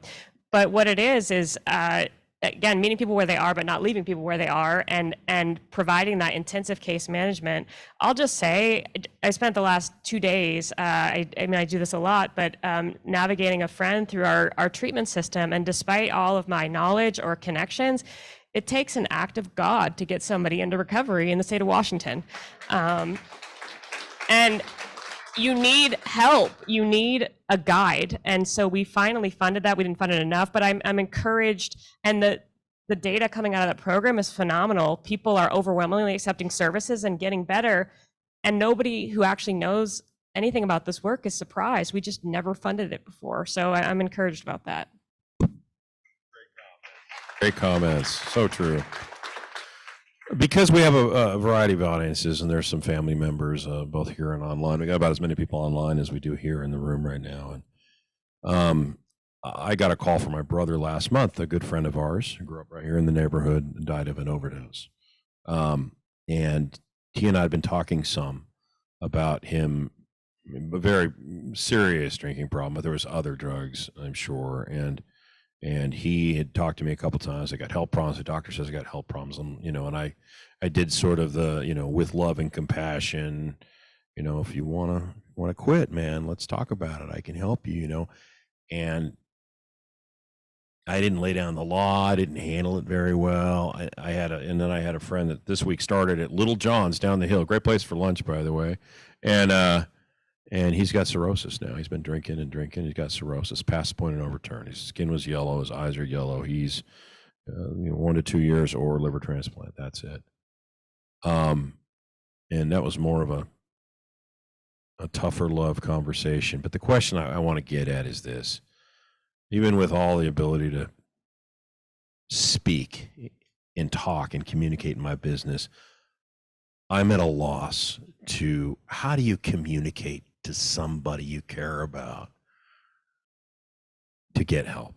I mean, like, this is just, I just don't know if you're a parent, a brother, sister, coworker, and you've had this experience maybe more than once. I want to start with you, maybe any pointers. I'm sure there are experts here that could give us, what's the best way to approach a friend or a loved one who's got a problem? Any words, and I'm totally off script here, but I think it will help people. What do you think, Lauren? Yeah, I'll start by saying I certainly don't have all the answers, and everybody's different. And sometimes it's thinking about who's the right messenger, right? Is it actually, loved ones can help, certainly, but is it possibly somebody who is in recovery, who has shared experience with that individual as the messenger?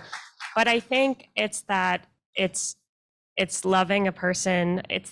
I'll tell you what it is. It's what I learned in the rooms of AA and NA. It's loving a person exactly as they are in the shape and condition in which they arrived, and providing that unconditional belief that they can recover despite, years of harm that they may have caused to themselves, to their family, to the community, despite relapses, understanding and recognizing that no earthly person is ever going to hate that person more than they hate themselves in that moment. And your capacity to be light and love and unconditional hope for them when they truly do not believe that they are capable of living a life different than the one that they are. And if you can believe that so strongly and never lose it yourself, which is not easy as a loved one, admittedly, and it can be painful because if you keep hope, it provides opportunity to have your heart broken over and over again. But it's so important, and people will tell you that at the end of the day means absolutely everything, that one human being, one human heart never gave up on them.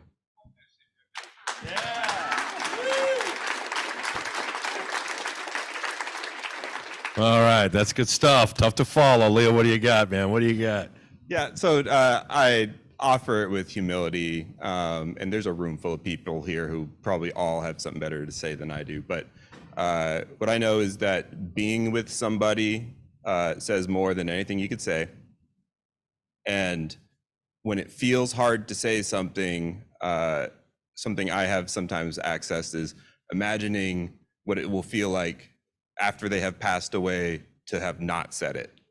And sometimes that just gives you that little reservoir of courage that you need to connect with someone in the moment. All right, good. Council member, what are your thoughts on the subject?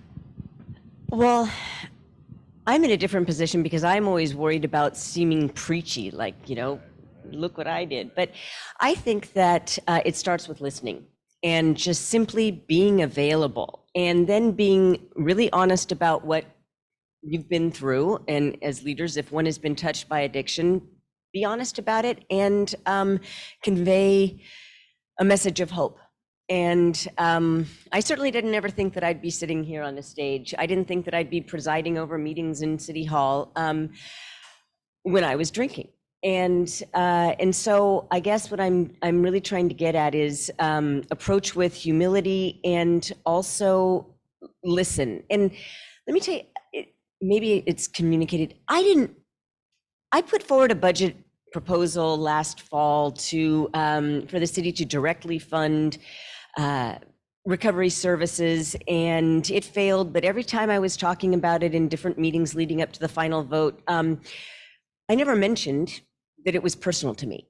I figured that my colleagues knew, and I didn't want to take on, I guess I just didn't want to play that card, because I thought that everybody else should basically just pretty much see the logic of what I was trying to do.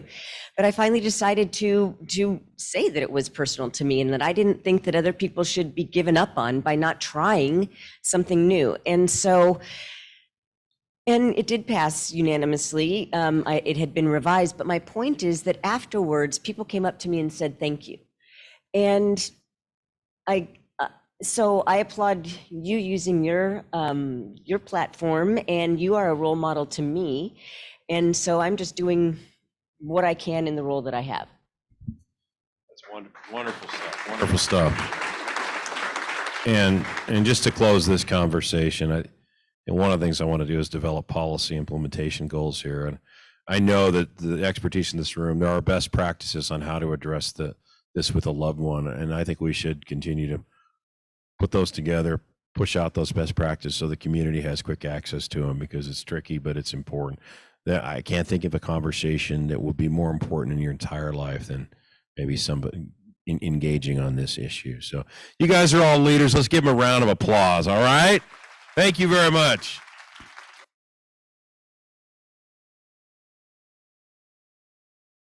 Here to introduce someone I think many of you know, Brad Finegood. He is a great American, and one of my favorite people in the world, despite the educational challenge of going to Michigan State University, who UW's going to beat in September, by the way.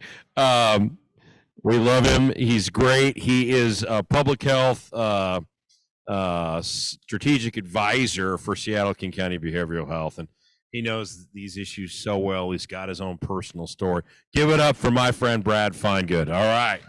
Go get him, buddy. You got it. All right, man. Thanks, everybody. As Councilmember Dunn said, my name is Brad Finegood. I feel like this is karaoke hour. Deontay, you want to do some karaoke with me? First of all, before I get started, in the back of the room, working the computer is a phenomenal young man named John Candolini. John, will you stand up? And can we all give John a round of applause? John has been every little bit behind every single little iota of today, and it is with eternal gratitude for John. Thank you for all you've done.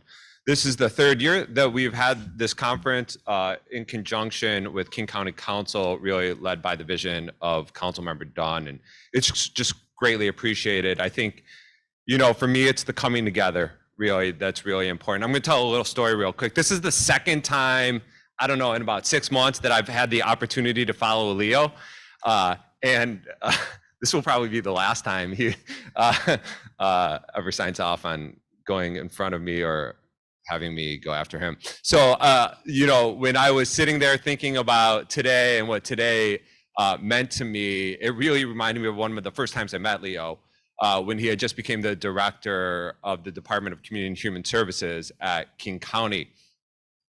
And I walk into his office and he goes, "Did you see my new tattoo?" And I was like, I swear to God, I thought he was going to rip open his shirt and it was going to be like this huge Superman tattoo. Because if you know Leo, he is capable of superhuman efforts. And he was like, no, I'm just joking. He's like, it's my One King County tattoo. And I was like, let me see it. And he was just joking. He didn't have it. But then he was like, why don't you get one? I was like, I can get one. Truly today, to me, that this is what it speaks to. And One King County isn't, you know, a cross-department effort. It's a community effort. And so for us all to be here in the room, for me, the major takeaway is that we are community and we care, right? And so for us together, I'm just inspired by you all to be here today before you all. Yeah. So, you know, no matter what happens when we leave today, we will have a guiding mission, and that guiding mission is what more can we do? I wasn't part of the honor of sitting in the fireside chat, but I did have the honor of coming after it. And one of the questions that Councilmember Dunn asked is what's the biggest barrier? And there is no doubt that the biggest barrier is stigma, right? And the way that we not only see people who have substance use issues, but the way that people within the system see people with substance use issues.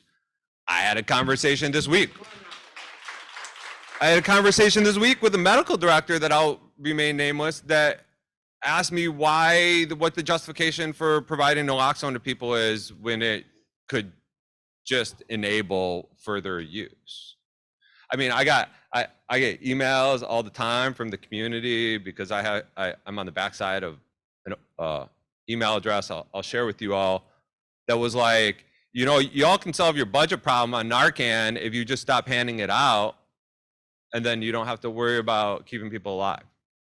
I mean, this is stigma. This is internalized stigma. This is the way that we see people, and this is the way that people see other people with substance use issues. And until we change that as a community, we have a long way to go. The biggest barriers are our own barriers that we create. It's the administrative and infrastructure barriers, right? We heard a story today from Ryan about a recovery house and how somebody got kicked out of the recovery house and died later that night. I heard a story a couple weeks ago from Macklemore, of all people, about somebody getting kicked out of treatment and couldn't get back into treatment until they had been free of treatment or outside of treatment for 30 days. It's a different game than it used to be, right? And I'm going to show you that in a second. I don't know how I got 15 minutes and after lunch, Caleb got an hour. That's ridiculous. Anyway, so it's all good. Anyway, so what I want to take you through real quick is when I was asked to do this, talk about sort of the state of substance use in our county. I really want more than anything to empower you all to know, right? So this website up here is really easy to get to. It's kingcounty.gov/overdose, right? And it is our front page for everything overdose prevention in the county through the health department. This is a presentation experiment for me because usually it's nice and easy to do this from slides, but I really wanted to walk you through this to see what the resources you have. So if we can scroll down a little bit on there, there's really 4 major quadrants: data, learning, where to get help, how to access different systems of help, ordering material, and then at the bottom is the 3 campaigns that Councilmember Dunn talked about: the Laced and Lethal campaign, the Talk Even If campaign, and the Support Addiction Recovery campaign. Please, on your own time, feel free to do that. We've made sure to translate this into many different languages so that we ensure access, and we'll talk a little bit more about the disproportionalities of overdose in a second. But if we can scroll back up to the top a little bit, at the very top of this page is a couple of different nice little things that, man, I needed to bring binoculars too. So we have a regular quarterly, thank you, well done, John. We have a quarterly overdose prevention training that you all can feel free to register on, spread the information to other people, and it is really open to everybody. In addition to some other trainings that my friends from the Healthcare for the Homeless Network do, it's just an opportunity to educate and to understand. One of the things we weren't able to get into the conversation today is an overdose prevention training. So those are really what those are. There's also email and text alerts about drug overdoses and clusters that are happening in our community, and information, hopefully, that I'll show you a little bit today. Other types of resources available to you too. But I'd like to, John, if we can click on the view local data icon. So this is all due credit to 2 of my amazing epidemiological colleagues. I didn't even know what epidemiology was until I ran away from having to get tattoos in order to work for DCHS and moved to the health department. So I learned what epidemiology was, and all credit goes to 2 amazing epidemiologists at the health department, Dr. Julia Hood and Hannah Collins, who have worked tirelessly to keep this dashboard updated, many of it with our EMS colleagues, and so much of the credit really goes to the work of the medical examiner's office, who has really been amazingly mission driven about getting information out to the community. This is real-time data. So this is updated today about overdose deaths and what's happening. So in the upper right quadrant is, as Councilmember Dunn spoke to, as of today, how many people have died of overdose this year. And as you will see, and what you don't see is some other preliminary numbers, is as of yesterday, we were over we reached half the number of overdoses that we had last year, many months before the halfway mark. So we're already in a much worse state than we were last year. There were over 1,000 or about 1,000 fatal drug overdoses last year. As Councilmember Dunn talked about half of those involved fentanyl and opioids, fentanyl and some other stimulants, primarily methamphetamine. As you can see down at the bottom right, is that dark blue line is fentanyl, and fentanyl involved overdoses. When I first came to the county in 2014, 2015, we had 3 fentanyl-related overdoses in our county. Last year, we had over 700 fentanyl-related overdoses in our county. Let me just say about fentanyl, when we really started this conference and we started our campaign and our Laced and Lethal campaign, we saw fentanyl starting to come into our community in the form of these counterfeit pills. They looked like an M and a 30. They were primarily light blue. We've seen them in different colors, all that type of stuff. What we're starting to see now is fentanyl come in the form of white powder, right? It's not, people are like, fentanyl's in everything. Fentanyl's really not in everything. Fentanyl just is everything, right? So we're seeing in the form of this white powder, where people who are traditional long-term cocaine users who have no tolerance to opioids use it and are dropping dead, right? It's affecting populations and people at an extreme disproportionate rate. John, if we can click on the decedent characteristic tab at the top. I don't think I've ever talked for only 15 minutes. That's what my wife will tell you. So this is the decedent characteristics. So what it looks like for different populations of people. And just know that this is, I'm walking through this really fast because I want it to be a tool for you to know, to use. And if you ever have any questions, you can email me. You can try to call me, but like, good luck. So if we can click on the age adjusted button there. So what this does is it norms it for our population. And one of the things that you'll see that jumps out at you tremendously right away is that American Indian, Alaska Native people in 2022 had about a 9 times higher rate of overdose death than white people. So when we say that overdose death affects people across the spectrum, it really does. But it really impacts certain BIPOC communities of color much more than others.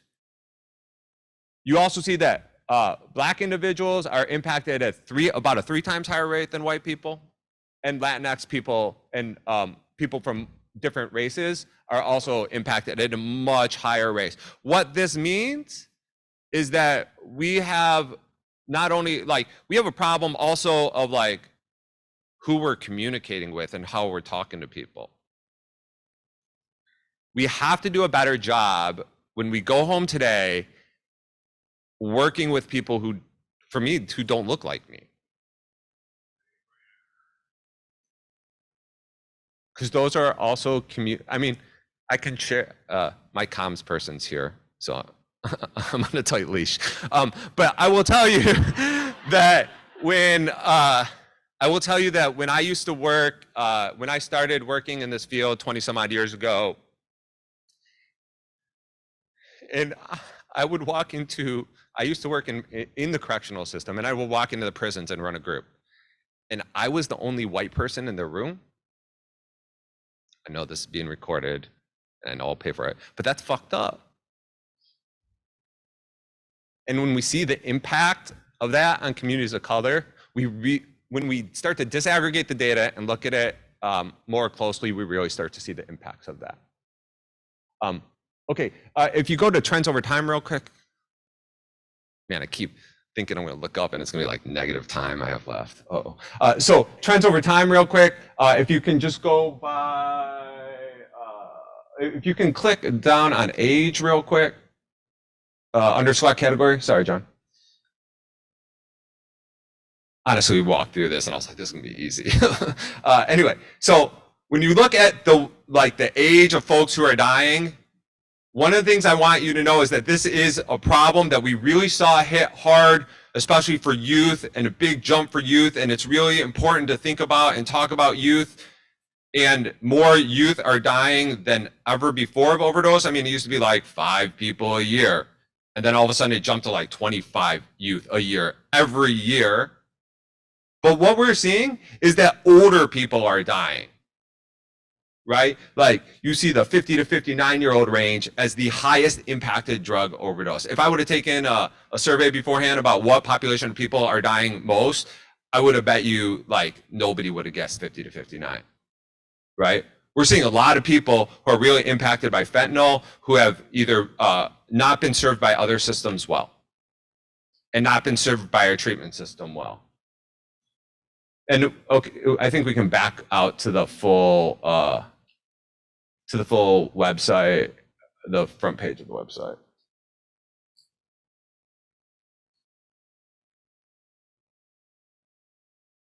Awesome, thank you. Last thing I want to show you real quick before I end is that if you go to the order materials and supplies on the bottom right, John, maybe you can click on that. Thank you. Is that we have a ton of posters. We have a ton of material. There's a lot of controversy around drug checking and drug testing and stuff like that. We'll get you fentanyl test strips, right? We're in the business of saving lives. We'll get you naloxone also. And so if you click down at the bottom, you don't have to click down at the bottom, but there's an order form and you can go through and order any of this stuff if you're in King County, since this is supported by King County taxpayer money. If not, call me and we'll figure out who the best person to get resources is. And so that's our website, that's our resources, that's really what's going on in the community. The last thing I'll say, because I'm I just hit my time, is that I implore you all to take this when you go home today as a charge. And whether you're going home or whether you're watching this, I charge you with two things. Because to me, this is deeply personal. For those of you who know me, you know I lost a brother to overdose. What Ryan said hit super duper home. Why? Not just because of the overdoses that we all have of shared experience, but because of the lack of understanding that we have as a community on best practice and what to do.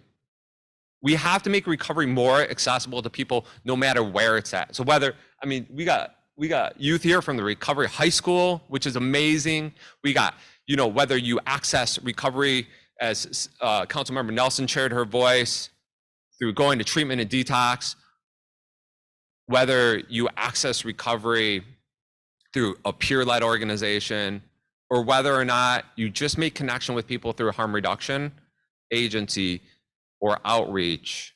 We have to make recovery more available for people. And then we have to limit barriers and stop making things so conditional. Ryan was talking about understanding what an overdose looks like and not letting people sleep it off. To me, that's deeply personal. The person who was with my brother the day that he died, when he woke up on New Year's Day, 2004, 2005, he was really hard to wake up, lots of snoring, all these things that are on that poster right there. And she goes, you know what? Sleep it off. You'll be okay. And if we don't educate our community, people use drugs, healthcare system, anybody, about what does an overdose look like and what is best practice. She also didn't have naloxone on her. There was no Good Samaritan law, all these things that we know. But if we don't use what we know and if we don't get out what we know, people are going to die. And people can't access recovery. People can't get into systems of care. People just can't be helped unless that's the case. I leave you all with the charge, two of them. When you go back, no matter where you work, no matter who you are, what policies and programs can you impact to make recovery more accessible to people, to lower barriers, to stop putting conditions on people? And then the last one, to me, and if my wife was here, she'd be really pissed that I say this because I'm already working 15-hour days, but is what more can you do? Because together we can do more. But, as Leo's tattoo said, we can't do it alone. We have to do it together as a county. Thank you.